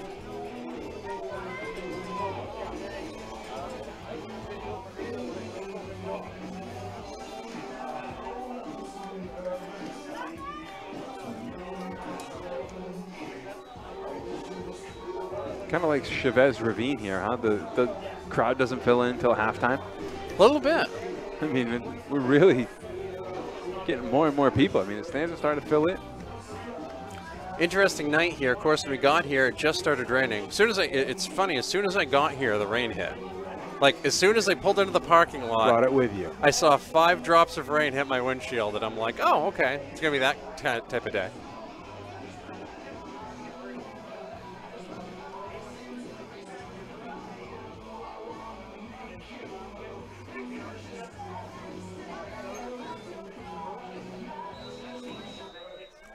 Brunswick will be kicking off. And that's going to be deep. Fielded at the 15-yard line. That'll be Pettit. He's going to bring it up the middle. Not quite as much success as Brunswick had with that towards the end of the half, but still positive yardage. Biddeford will start in good field position at their own 37-yard line to start the third quarter. Well, 9-point lead, 2-score. That's a 2-score game. So there is, from Biddeford's standpoint, take every bit of time that they can off the clock. Don't play not to lose here. You can go down and get a score, make this a 16-point game. Certainly plays to your benefit. Edgerton back to pass, quick drop. That's going to be complete to Saucier. Or actually, that'll be, is that Latang or Saucier? I'll find out in just a second. Just a little bit far. That is Saucier. Out past the 48-yard line. More than enough for a first down, close to midfield. Saucier's having quite a game for himself tonight here out of the wide receiver position for the Biddeford Tigers. Well, and of course, there's a flag on the play, so. Flag on the play. Edgerton always keep an eye on where Saucier is, and it'll go against Biddeford. That's interesting. I'll be interested. I guess there was a block on the back on that play. It was must have been downfield because Edgerton got that ball out pretty quickly. Usually when you're getting the ball out quickly like that, not a lot of time for penalties. Yeah, well, they found one. So. So If you look hard enough. 10 yards backwards, go the Tigers.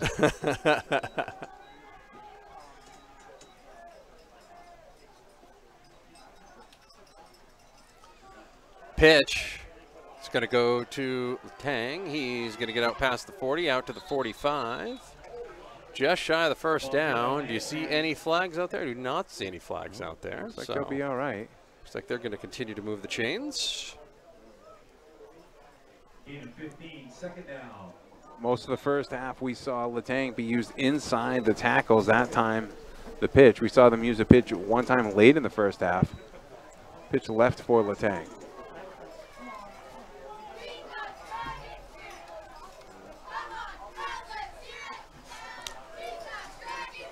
Edgerton is going to keep it himself, fall forward for a couple of yards. Be third and short. Biddeford up by 9. 2-possession ball game, just underway here in the third quarter. Devin Cameron on the tackle that time for the Tigers. Another sophomore making an impact.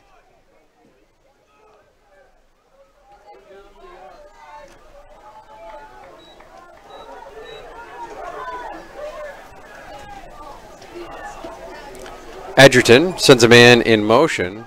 He's going to hand it off. And that'll be Latang over midfield into Brunswick territory down to the 47-yard line. Never falls backwards. Latang seems to always keep that forward pressure, the forward lean, shoulders in front of his hips. Able to pick up a couple of positive yards each time he's brought down. Cameron Lantang. Lantang. We forgot the Lan. I forgot the Lan anyway. Lantang. Extra N. Silent G.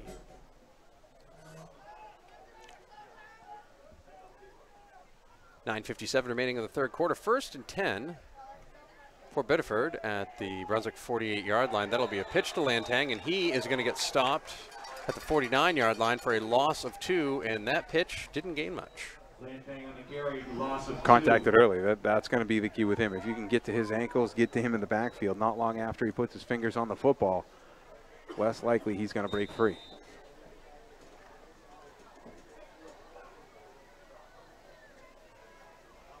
Edgerton breaks the huddle. 9:20 remaining here in the third quarter. Opening drive for Biddeford here in the second half. They lead by 9. Set a man in motion. That'll be Pettit. They're going to pitch it to Pettit on the outside. He's going to carry it with his left hand. gain yardage past the original line of scrimmage, but you're going to have a flag down, and that is going to be a holding penalty, I believe, or legal block downfield. And I think they're going to call that on David Murphy. It'll be from the spot of the foul. Looks like it happened at about the 39-yard line. Excuse me, at the 44-yard line. So that'll be 10 yards from there. Illegal block in the back versus Biddeford. Right on it, Matty. It's a 10-yard penalty. Happened right in front of the official here. It's the first one I've been able to actually see tonight where they've actually called it, and I've seen the actual flag. There are actually two of them. Legitimized, is that what you're saying? It's been Yes. legitimized? Okay. Yes.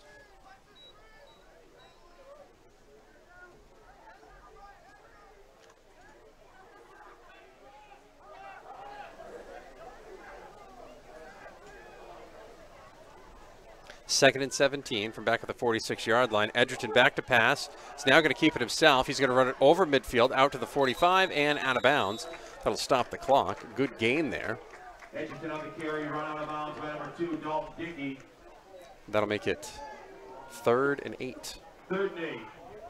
Tell you, being tackled hard. The Dragons are really emphasizing bringing Edgerton to the ground, making him pay for every one of those carries. If the quarterback's going to carry the football, make him pay. Edgerton gets a huddle together, now breaks the huddle. Biddeford in the road whites, black helmets, black pants, Tigers on the side. Edgerton back to pass, looking, throwing. Saucier wide open again downfield, down to the 30-yard line, and Saucier continues to carve up the Brunswick defense. Looked almost like a cover 3. It's definitely a zone secondary that time for Brunswick, and Saucier did the right thing, settled to the soft spot of the zone, and Edgerton very easily can find him in open space. Tell you, he does throw a nice ball, gets it there quick. Almost 4 minutes and counting for this drive for Biddeford. Up 21-12. Edgerton in the pistol. Back to pass, looking, throws, and that is going to be complete. First down for the Tigers inside the 15-yard line. That was Colin Levine. Number 10, Colin Levine. Beautiful throw, beautiful catch, beautiful everything on that, Steve. Nobody up on him on the line. He had a 5-yard buffer, and Edgerton saw it. Levine made a tangential cut towards the near side sideline. Really, a ball thrown leading him in that direction helped him squirt forward another 4 or 5 yards. Edgerton in the pistol. Keeps it. And sheds a couple of tackles, gets crunched at the 10-yard line. Be a gain of 2. Make it 2nd and 8. Biddeford can still get a first down without scoring a touchdown if they get to the 2-yard line. What deliberate pace of play here. Coach Curate wasting not avoiding wasting time effectively, managing time, possessing the football.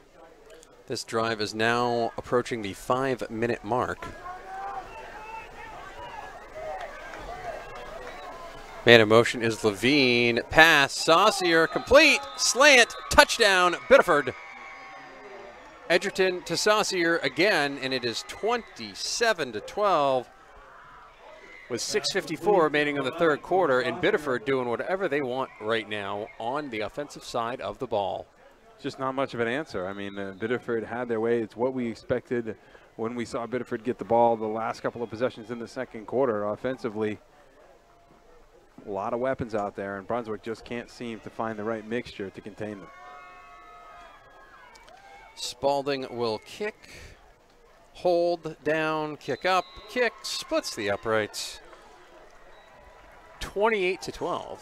Biddeford with the lead. We'll take a quick break on the radio side of things. We'll be right back to the Spectrum Healthcare broadcast booth in just a moment. It's the Game of the Week video stream on MBR.org.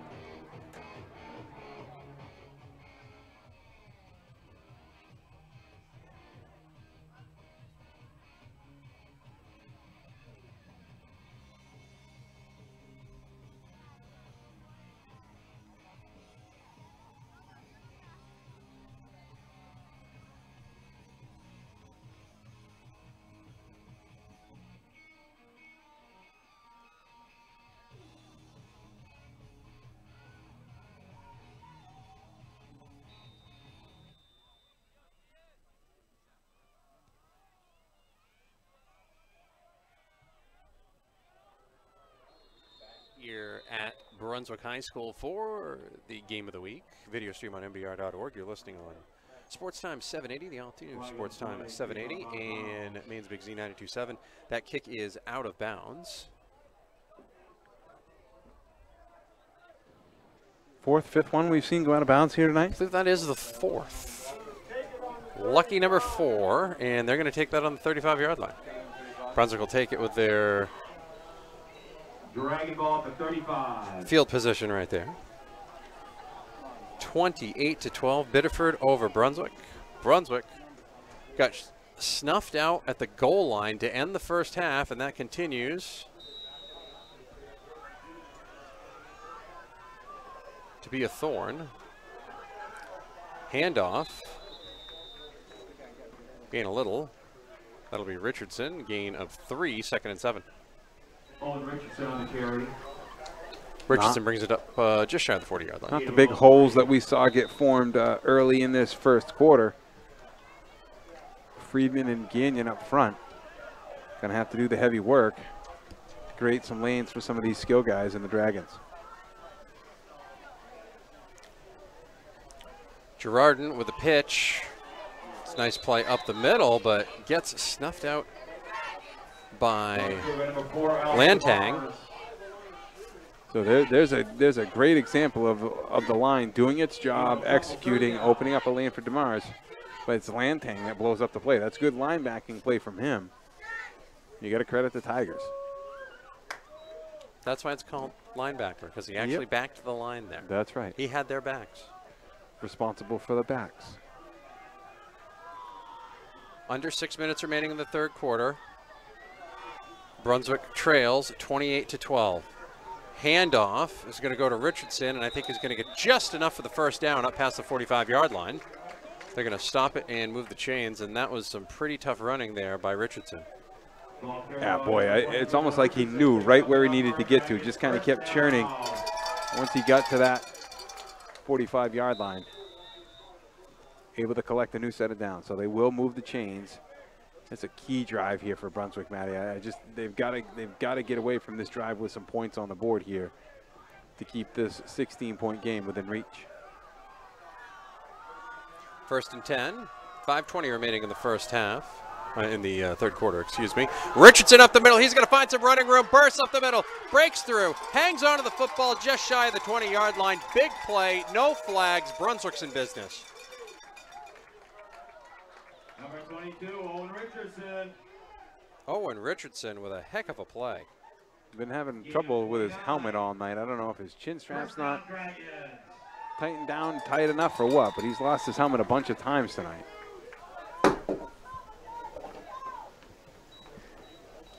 Be 1st and 10 at the Biddeford 24 for the Brunswick Dragons. Jerome lines everybody up. Under center. Handoff. Doesn't gain much. Couple. 2nd and 8. No space to move.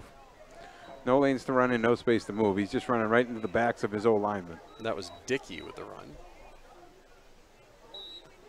Found something on that left-hand side. I think they're just kind of waiting before they go back to it.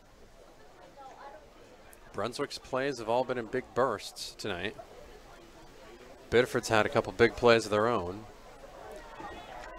More than Brunswick at this point because they lead 28-12 with a little over 4 minutes remaining in the third quarter. Handoff is going to be Bromley. He bounces it to the outside, inside the 20, down to the 18-yard line. Ball carried by Bromley. Gain of 4. That'll make it 3rd and 4.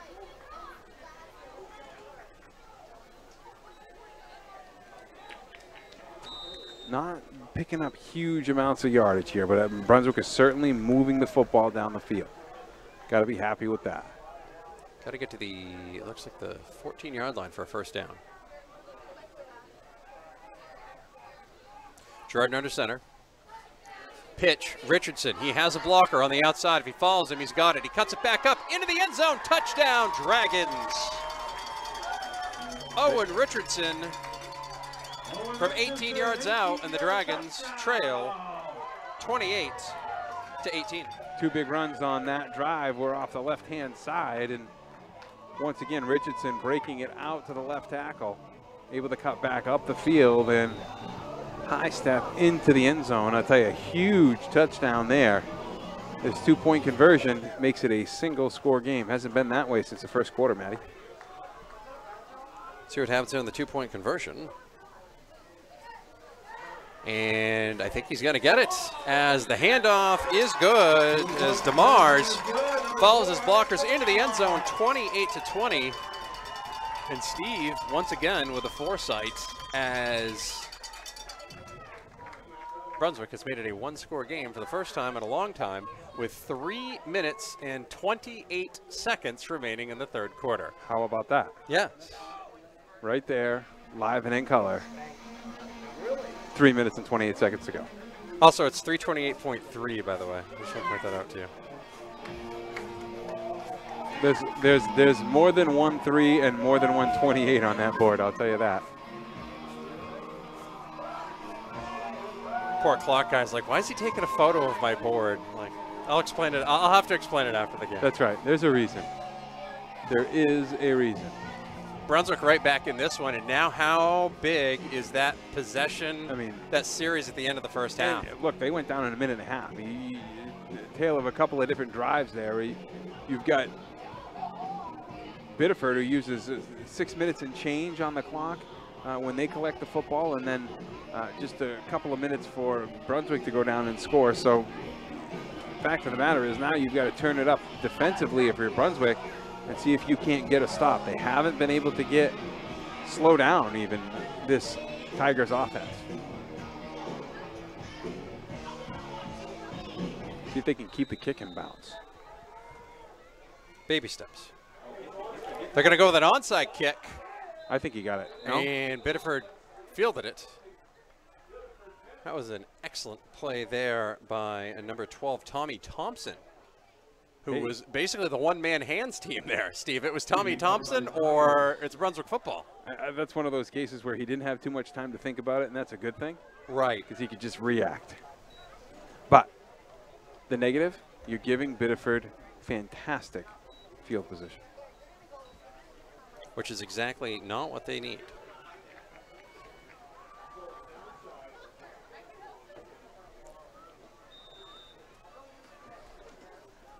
Ball at the Biddeford 49-yard line. Wow. Size of this receiver on the near side. Edgerton back to pass, looking, throws, and it's incomplete. Was intended for Saucier and is going to go sail over his head. Stops the clock with 3:25 remaining in the third quarter. 2nd and 10 for the Tigers at their own 49-yard line, going right to left.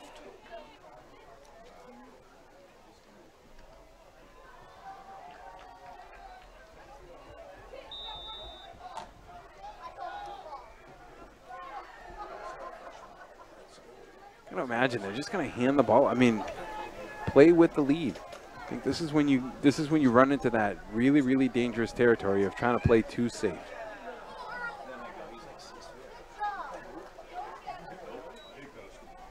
Got to play to win, not play not to lose. Handoff up the middle to the 47-yard line.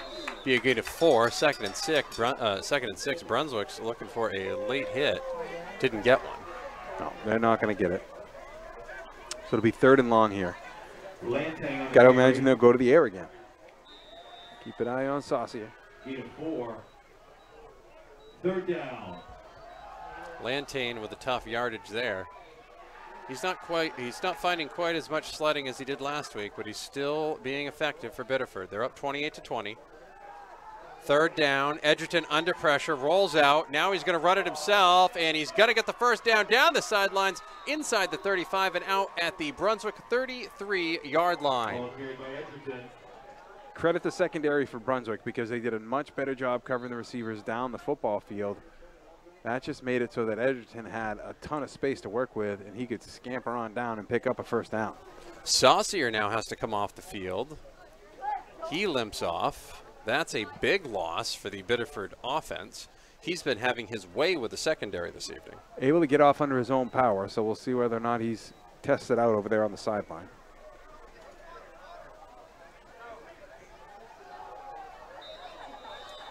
would be a huge loss. 2:35 on the clock running. Ball at the 33-yard line of Brunswick. 1st and 10 for Biddeford. They lead by 8. Biddeford taking as much time as they possibly can.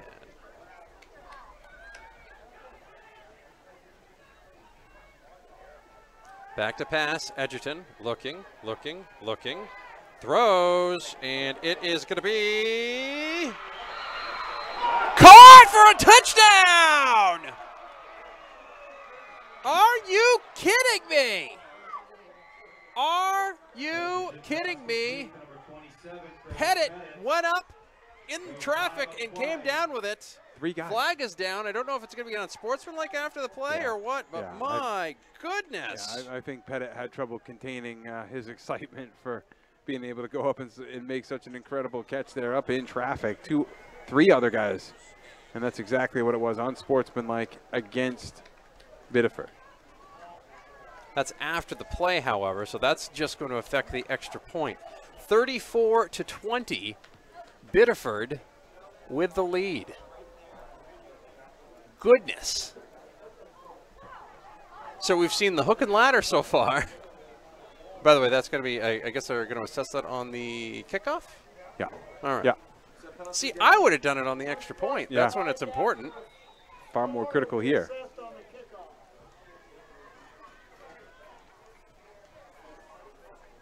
I feel like that should be an option. Yeah.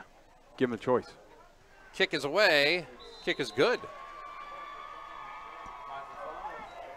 So there'll be an unsportsmanlike penalty applied on the kickoff. However, Biddeford will take that in this situation. They are now up 35-20 after that long touchdown pass from Edgerton to Pettit. I believe that was 33 yards. All right, so Most of the time that ball gets thrown up, Steve, it gets intercepted. 4:20 to go in the third quarter, 18-0. Edward Little still ahead of Portland, having just blocked the punt and returned it all the way down to the Portland 5. So it looks like they're going to score again. Looks like things are happening there. Yeah, on that last play, Matty, you had Edgerton rolling out to his left-hand side and just kind of heaved the ball up there. It wasn't the best pass that he's thrown all night. He just kind of put it up there to go get. And you got to credit a kid like Colin Pettit to go up, collect that football, and grab the touchdown. Teams are ready to kick off. Of course, this will be kicked way back at the 25-yard line. Kick is away. It'll bounce. It'll be fielded by Dickey. He's going to bounce off a tackle, cut back, gets up past the 40, and out to the 44-yard line. Decent field position for Brunswick. They're down 15. They can use it with 1:55 remaining in the third quarter. Going to have to come up with something here. I mean, it's a fast pace of play, so Dragons were able to find some good offensive chemistry in their first drive in the second half. We'll see if they can pick up where they left off. It was that left side that they had the most successful runs on. Richardson with 2 big runs off the left tackle.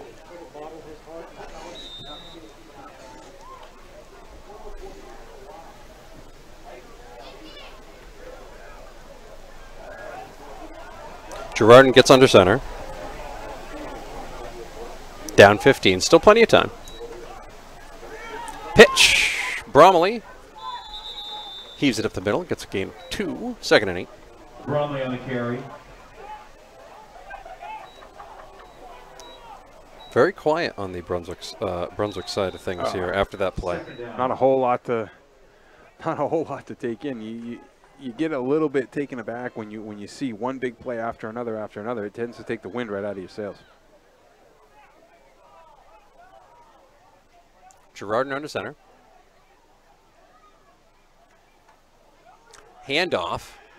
That is going to go to Richardson. He breaks through the line, and it took a nice play there by number 32, Anthony Mariello, to keep Richardson from making another break to the end zone. But it's a big gain down to the Biddeford 41. Brunswick first down. Approaching a minute remaining here in the third quarter. Been a handful of plays like that for Brunswick where almost potentially breaking a long run, but just getting tripped up at the last second. South Portland leads Massabesic 23-6 at the end of 3.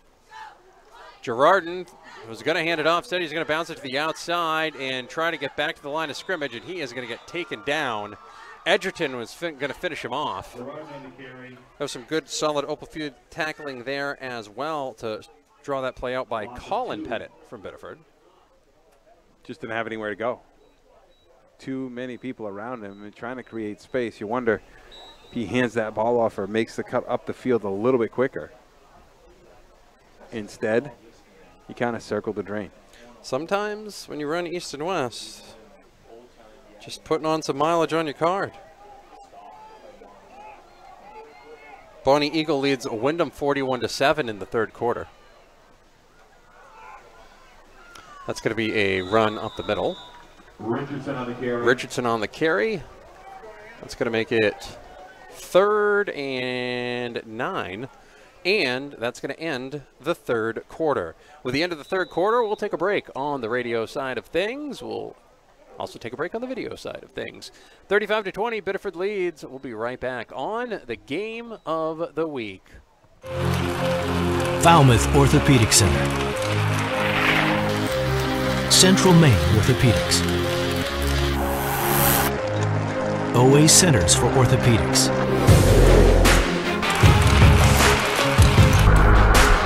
All playing on the same team.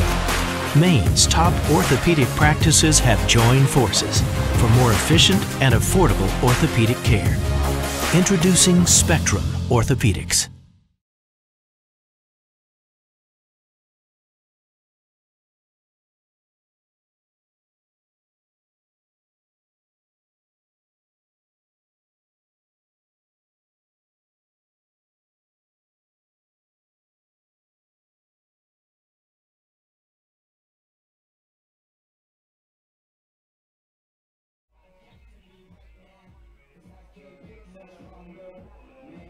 Welcome back.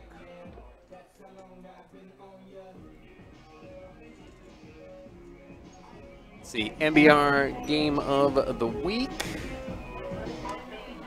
from the Spectrum Healthcare Partners studios, Spectrum Healthcare Partners broadcast booth.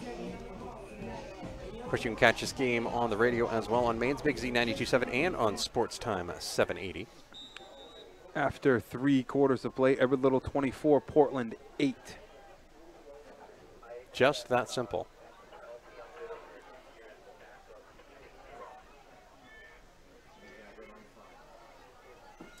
Girardin under center here to start the 4th quarter. That'll be a toss. Ball carried by DeMars.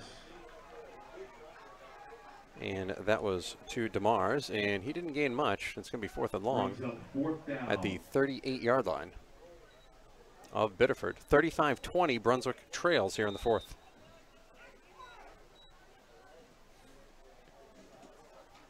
Don't really have the benefit of turning the ball over, so why not take a shot here?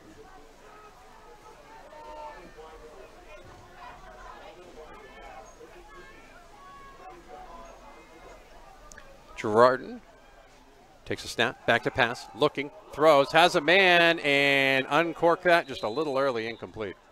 He had to get rid of it early because he was under pressure, and that drive ends for Brunswick. And once again, another turnover on downs here for the Dragons.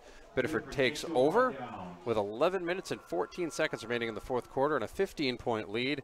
They successfully melted a lot of that clock down in the 3rd quarter, Steve. Be interested to see what they pull out here in the 4th, knowing that they're 1 quarter away from glory and a very celebratory bus ride home down the road. Well, it was the center and nose tackle Marty Martel breaking through the line, putting a good hit that time. A lot of pressure on Girard.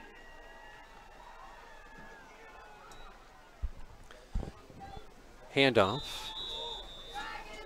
Lantain over the 40, down to the 43-yard line. Lantain on the carry. I think it's 2nd and 6. I think you're going to see a whole lot of that. I mean, if you do that again and you end up with 3rd and 2, you're happy. You're happy. You're okay with that.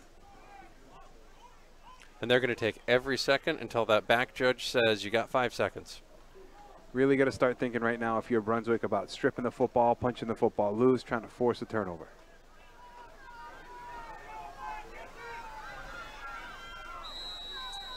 And you get a false start here. That'll stop the clock at 10:31 remaining in the fourth quarter. Actually, it'd be a delay of game. A little too much time off the clock there, Steve. Can't do that. No, no. You got to snap it right before, not right after. That's right. Sometimes you can even get away a little bit with right after, but don't wait till the clock reaches all the way 0. Right before it reaches 0. right.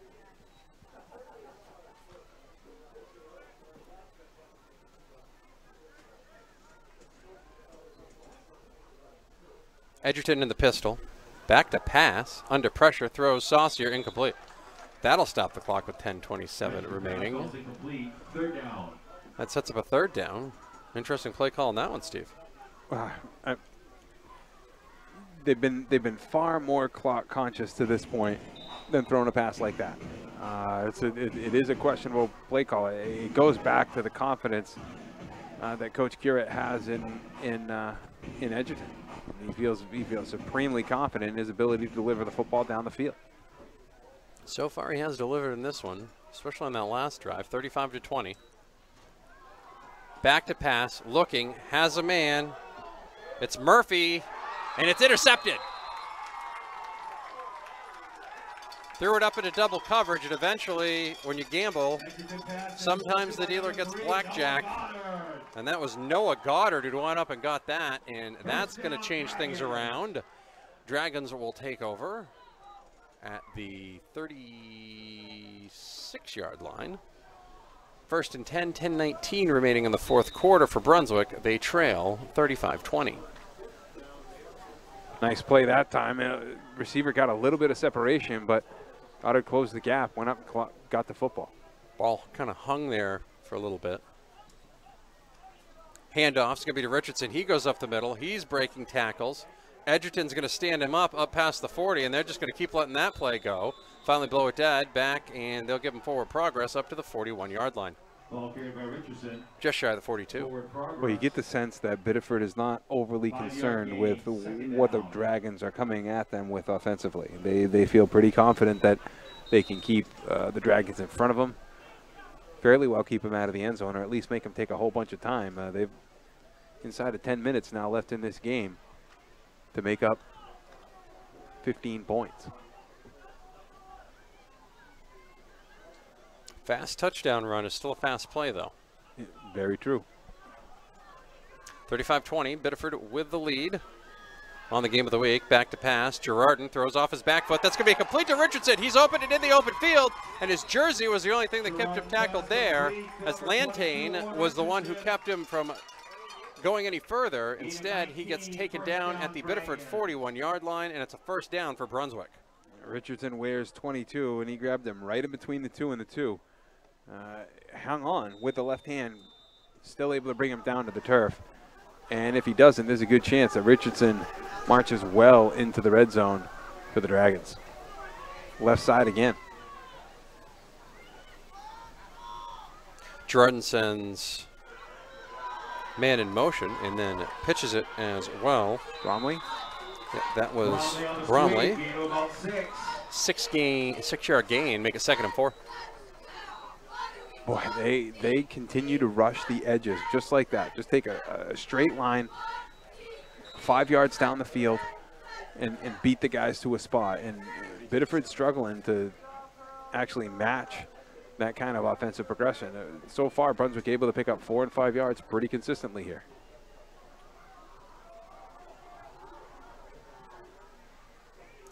Falmouth beat Mount Ayr at 37-0 the final on that one. Handoff, Richardson up the middle. He's going to be shy of the first down by about 2 yards, 3rd and 2. How's this one? Holton defeats Orono 20-0. Game called in the first quarter. Any reason? Doesn't say. Just says game called in the first quarter. Interesting. Yeah. Coney and Skowhegan had to restart at 8:44 for weather. Lewiston still leads Oxford Hills 8-0 at the end of 3. Pitch, Richardson takes it inside the 20 and down to the 18-yard line. Owen Richardson is putting some miles on those legs tonight. He should probably get those tires rebalanced. 35-20, Brunswick still hanging around here. We have got 7 minutes and 42 seconds remaining in the fourth quarter, but Brunswick has spent a lot of time in the Biddeford end of the field tonight. They got to punch this one in, and they got to punch it in expediently. Yeah, whatever they found working over here on this left-hand side is continued to work time and time again. Looks like Max Friedman is the left tackle. They've been following right behind him, busting all kinds of holes open. That handoff is going to go to Dickey. He's going to get upended after a gain of 1. Ball carried by number 2, Dalton Dickey. Starts the clock again, approaching 7 minutes remaining. 2nd down. 2nd and 9. MCI beat Nokomis. 12-0 was the final on that one. Wells up on Spruce Mountain 35-0. 5:14 remaining in the fourth. Lawrence defeated Winslow 24-14. That's a final.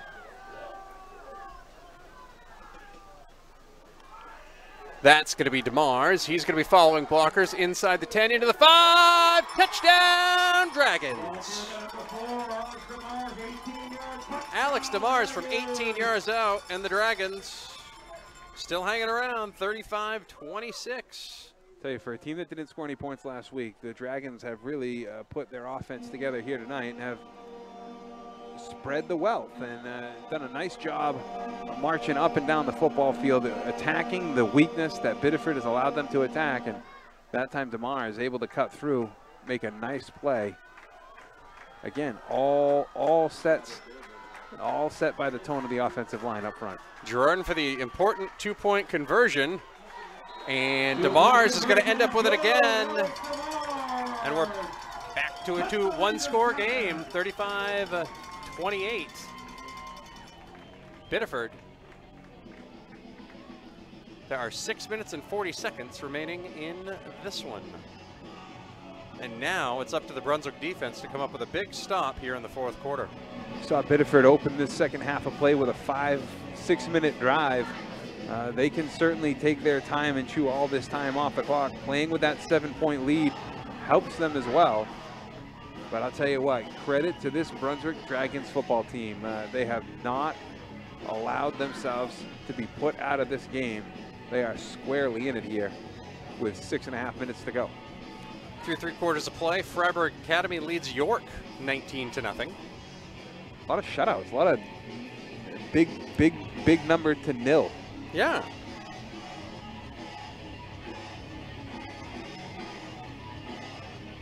Many of them, to be precise. Kennebunk did beat Messalonsky. Final score on that one was 32-7. Mountain Valley leads Oceanside 38-30. That one's getting close. Westbrook leads Brewer in the fourth quarter now 25-14. Of course, get all the scores tomorrow morning, all the stories that you'd want at MBR.org, Maine's best resource for sports. You're listening to the Game of the Week on Maine's Big Z 92.7, Sports Time 780, across the MBR network. Video stream at MBR.org and the MBR YouTube channel. Hand off to Pettit, or excuse me, the kickoff to Pettit. He runs it back to the 35-yard line, loses his footing, and that stops the clock with 6:35 remaining in the fourth quarter. Biddeford up by 7. Big defensive series here for Brunswick. Got their first possession here in the second half, marched it right down the field, spread the offense all over the field, able to score. Second time they got it, seemed like they were playing a little bit more timid. So see what the Tigers do here with this possession. Edgerton hands it off. Actually, he's going to keep it himself and bounce it out to the outside for a first down and more. Just shy of midfield out to the 48-yard line. He got us again. And Lantain does a good job as well of following that through, Steve, because he takes that fake handoff, pretends that he has it until they decide, oh, wait, no, they don't have him anymore. Steve Mariocci would be so proud. These guys are selling the fakes. I mean, they're working hard to sell those fakes to keep the defense on their heels. It's keeping the broadcasters on our heels, too. I used to find it silly when Brett Favre used to do that. He'd fake that throw. But yeah. Edgerton is going to fake the handoff, and he will pitch it to the outside. That'll be Levine into Brunswick territory inside the 45 down to the 44-yard line. That'll be a gain of 7, and it'll be 2nd and 3. It's an anecdote I remember hearing Jeff Garcia tell about Steve Mariucci would make him spit on the back of his hand so that when he would give the play fake for a handoff, so that he would put the ball in deep enough to make the play fake believable, he had to wipe the spit off on the guy's jersey. See? Wow. Yeah. And that ball hits the deck. Edgerton tried to pitch it, couldn't quite get the handle on it, and I think Edgerton's going to end up falling on it, but it's going to be a loss back to almost the original line of scrimmage at the 49-yard line. Biddeford back in their own territory. Actually, they're going to mark them back to the 48, and it's going to be 3rd and 9. Boy, that's a costly error. We talked a lot in the first half about not seeing some of those exchanges be a problem, but shortest pass in football, that center quarterback exchange, and Biddeford having a little bit of trouble with it there. Herman and John Baps will resume tomorrow night at 7. Oh, that's nice. That's a great one. Resume. Back to pass. Edgerton has a screen. He has Lantain right there. He stops, starts again, and he is going to be just shy of the first down. Good torpedo to open field tackle there. Kept him just shy, and now it's going to be 4th and short.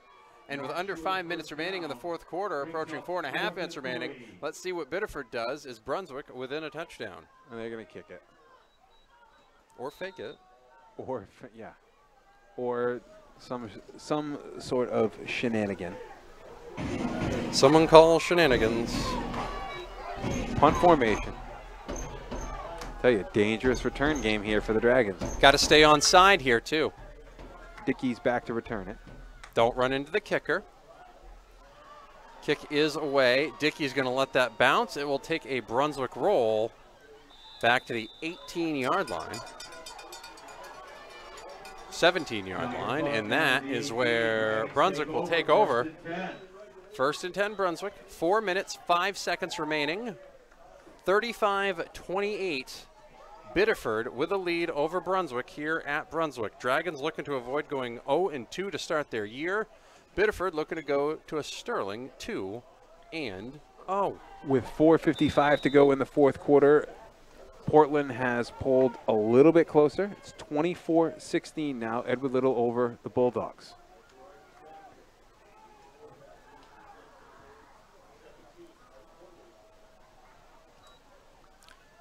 Girardin is going to hand it off, and not a lot of yardage on that for Bromley.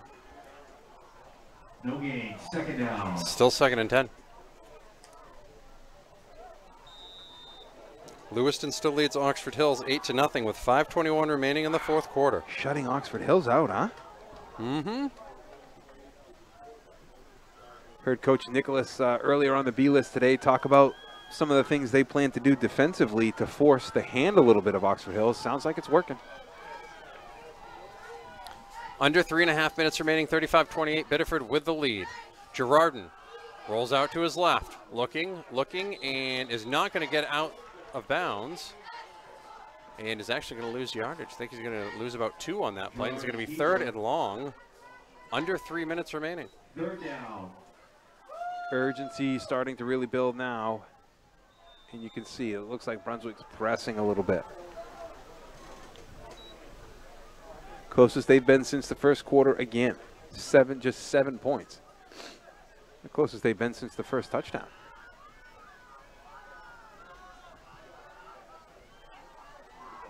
Girardin under center. Approaching 2:40 remaining in the 4th. Pitch is going to be to Richardson, and he is going to get taken down in the backfield. Big time play there by Scott Spellman.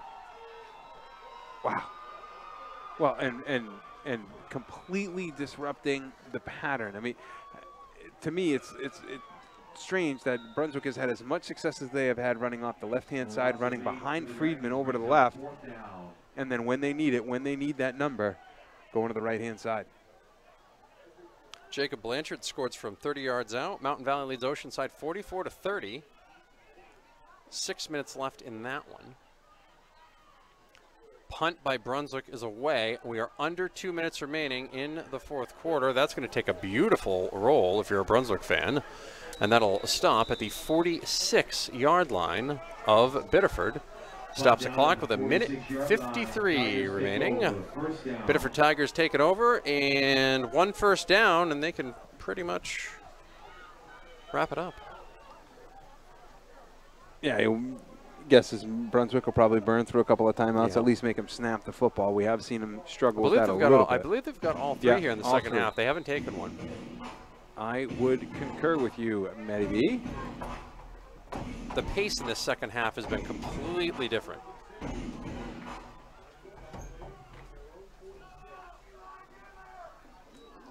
Edgerton is going to keep it, thought about handing it off, and he's going to lose yardage back inside the 45 to the 43-yard line. It'll be a loss of 3. It'll be 2nd and 13. Brunswick is going to take a timeout, stops the clock with a minute 46 remaining in the fourth quarter. So there's the first one. Timeout Dragons. So Orono-Holton game was called due to safety concerns.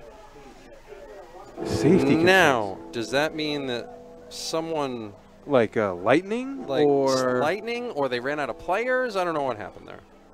safety?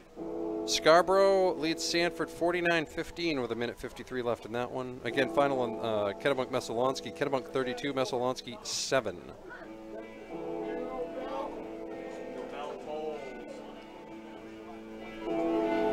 Levitt is up 67-0 over Belfast. Oh, wow, 67-0. 67-0. Edward Little got up 24-0 until Portland got back into it to make it 24-16. There's 4:55 left in that game. That's a Wi-Fi signal. Oh, okay. Mount Blue leads Hamden Academy 34-0. Minute 46 here. Biddeford, Brunswick. Biddeford leads 35-28. Edgerton hands it off. It's Lantane. He goes up the middle for about 4. That'll make it 3rd and 9, and Brunswick will take another timeout. Stop the clock Lantane on the carry. with a minute and 38 seconds remaining. 3rd and 9, huge third down here for Brunswick.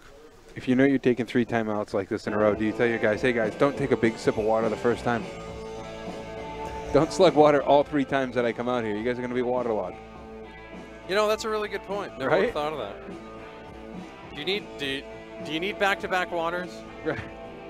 It's like when I give my kid a milk and he's like, can I have more milk? I'm like, you just had one. You just had milk. Right. I want milk. Be happy with the milk you got. Right. Please. If anything. You're lucky you didn't drink the powdered stuff like I did when I was a kid. Yeah. I used to get mine directly from the cow. It didn't even go into the thing. They're just like, here you go, out of the bucket. Minute 38 remaining, 3rd and 9. 35-28, Biddeford with the lead over Brunswick. Handoff is faked by Edgerton. He's going to take it, cut it up into Brunswick territory down to the 49-yard line, but DeMars trips him up. Number 4, Alex DeMars brings And up Edgerton 4th gets and 6. upended. It'll be 4th and 6 for Biddeford, and Brunswick will take their final timeout. That will stop the clock with 1 minute and 32 seconds remaining in regulation. Still a 1-score game. Yeah, hey, Biddeford's got to do something here, and if not, Brunswick's got to be ready to capitalize on it. We've seen them advance the ball down the field with less time than would be available. The next 7-8-second play is going to be huge. It is the critical tipping point here in this football game.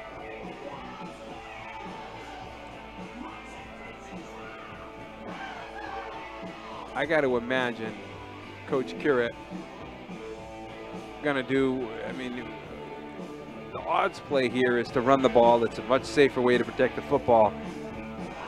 Time and time again tonight, we've seen him rely on Edgerton and rely on Carter to go back and make a good decision. Not this time. They're going to just go ahead and kick it away. Interesting.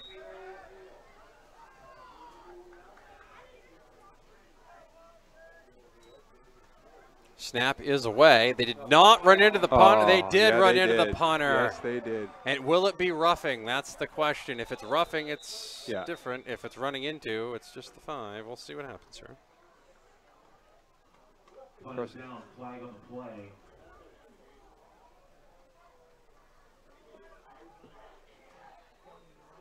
Boy, they got good pressure on him, but punter able to get the ball away. It does look like it'll be the personal foul. It will be, and that is going to wrap it up for all intents and purposes. Not intensive purposes, that's entirely different. Roughing the kicker penalty. That's a 15-yard penalty, automatic first down. And Brunswick's going to look back at this one as a game of missed opportunities. They had multiple chances. They actually had a chance right at the end of the half to get into the end zone. They got kept out of the end zone for that. And then right there, a chance to get the ball back for a potential comeback victory here with 1:32 left and rough the kicker to give Biddeford new life and a first down. I think this game doesn't necessarily come down to who made the bigger play, but who made more mistakes. And I think you've got a case where Brunswick made too many mistakes here tonight to recover. Lantain is going to run it right up the middle. Brunswick cannot stop the clock. And that is going to keep that clock running. We're approaching a minute remaining. They'll need to snap it, what, one more time? Mm-hmm. Once more. Zach Maturo, 6 touchdowns for Bonnie Eagle. They lead Wyndham 55-7. Where are they playing next week, Maddie? They'll be playing at Portland, and we'll have it for you right here. Ah, okay. Edgerton takes a knee and steps back. Also, final score out of Levitt. Levitt beat Belfast 73-0. 73-0. 73-0 was the final on that one. Wow. One more snap here for Biddeford to wrap this one up. From the Spectrum Healthcare Partner Studios. We'll take a quick break after this, and then we'll have some parting thoughts and wrap it up. Of course, stay tuned for the post game on MBR Radio's Twitter as Johnny Mailer will be talking to the player of the game.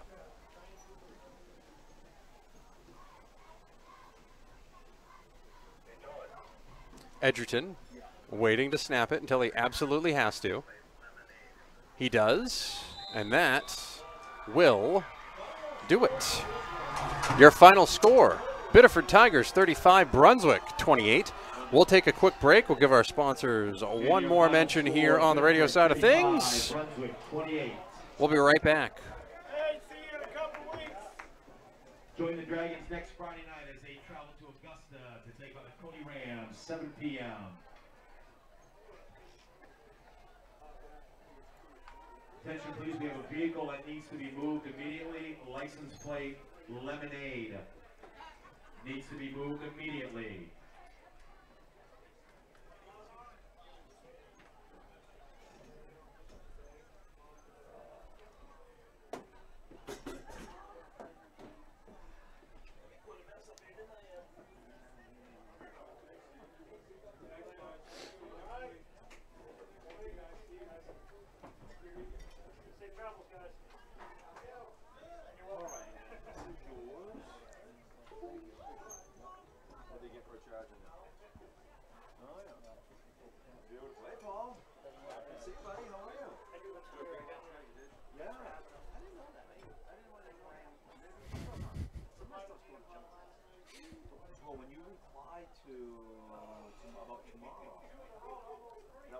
I want to thank our sponsors one more time here on the video side of things. Maine Athletic Fundraising. They're a proud sponsor of our Maine Athletic Fundraising Fridays, where we talk to the coaches from around the state. And also Spectrum Healthcare Partners. Of course, we're in the Spectrum Healthcare Partners broadcast booth. We broadcast from the Spectrum Healthcare Partners studios. Of course, you can catch all the action all the time on demand. Just go to mbr.org. Make sure you subscribe to MBR Sport on YouTube to be notified when we go live, especially next Friday when we're at Portland for Bonnie Eagle at Portland. We get back on the radio side of things. We'll wrap things up here on the video broadcast. Again, your final score, Biddeford 35, Brunswick 28. A night that started with pouring rain ends with the Dragons being extinguished.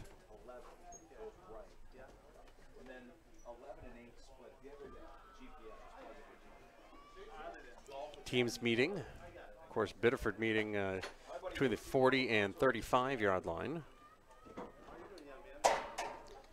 Brunswick meeting their own end zones. Defending state champions are now 0-2 on the season.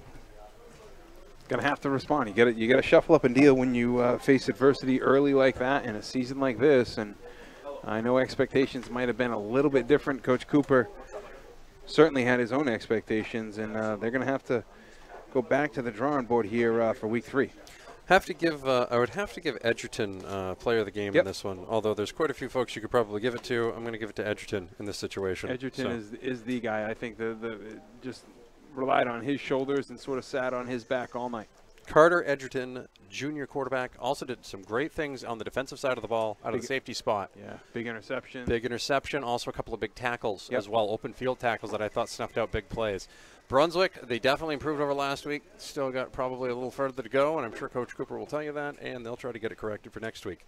Next week, we will try to make sure everything is perfect for you from Fitzpatrick Stadium as Bonnie Eagle battles Portland. Then after that, the week after that, we'll be right back at Fitzpatrick Stadium for Wyndham and Portland. And then we'll have a couple of Levitt games for you. Levitt at Yarmouth and then Cape Elizabeth at Levitt. Again, your final score, Biddeford 35, Brunswick 28. That'll wrap it up here for the game of the week. You've been listening on 92.7 and Sports Time 780. And you've been watching on MBR.org. Again, say subscribe to MBR's YouTube channel, MBR Sport. We will catch you next time.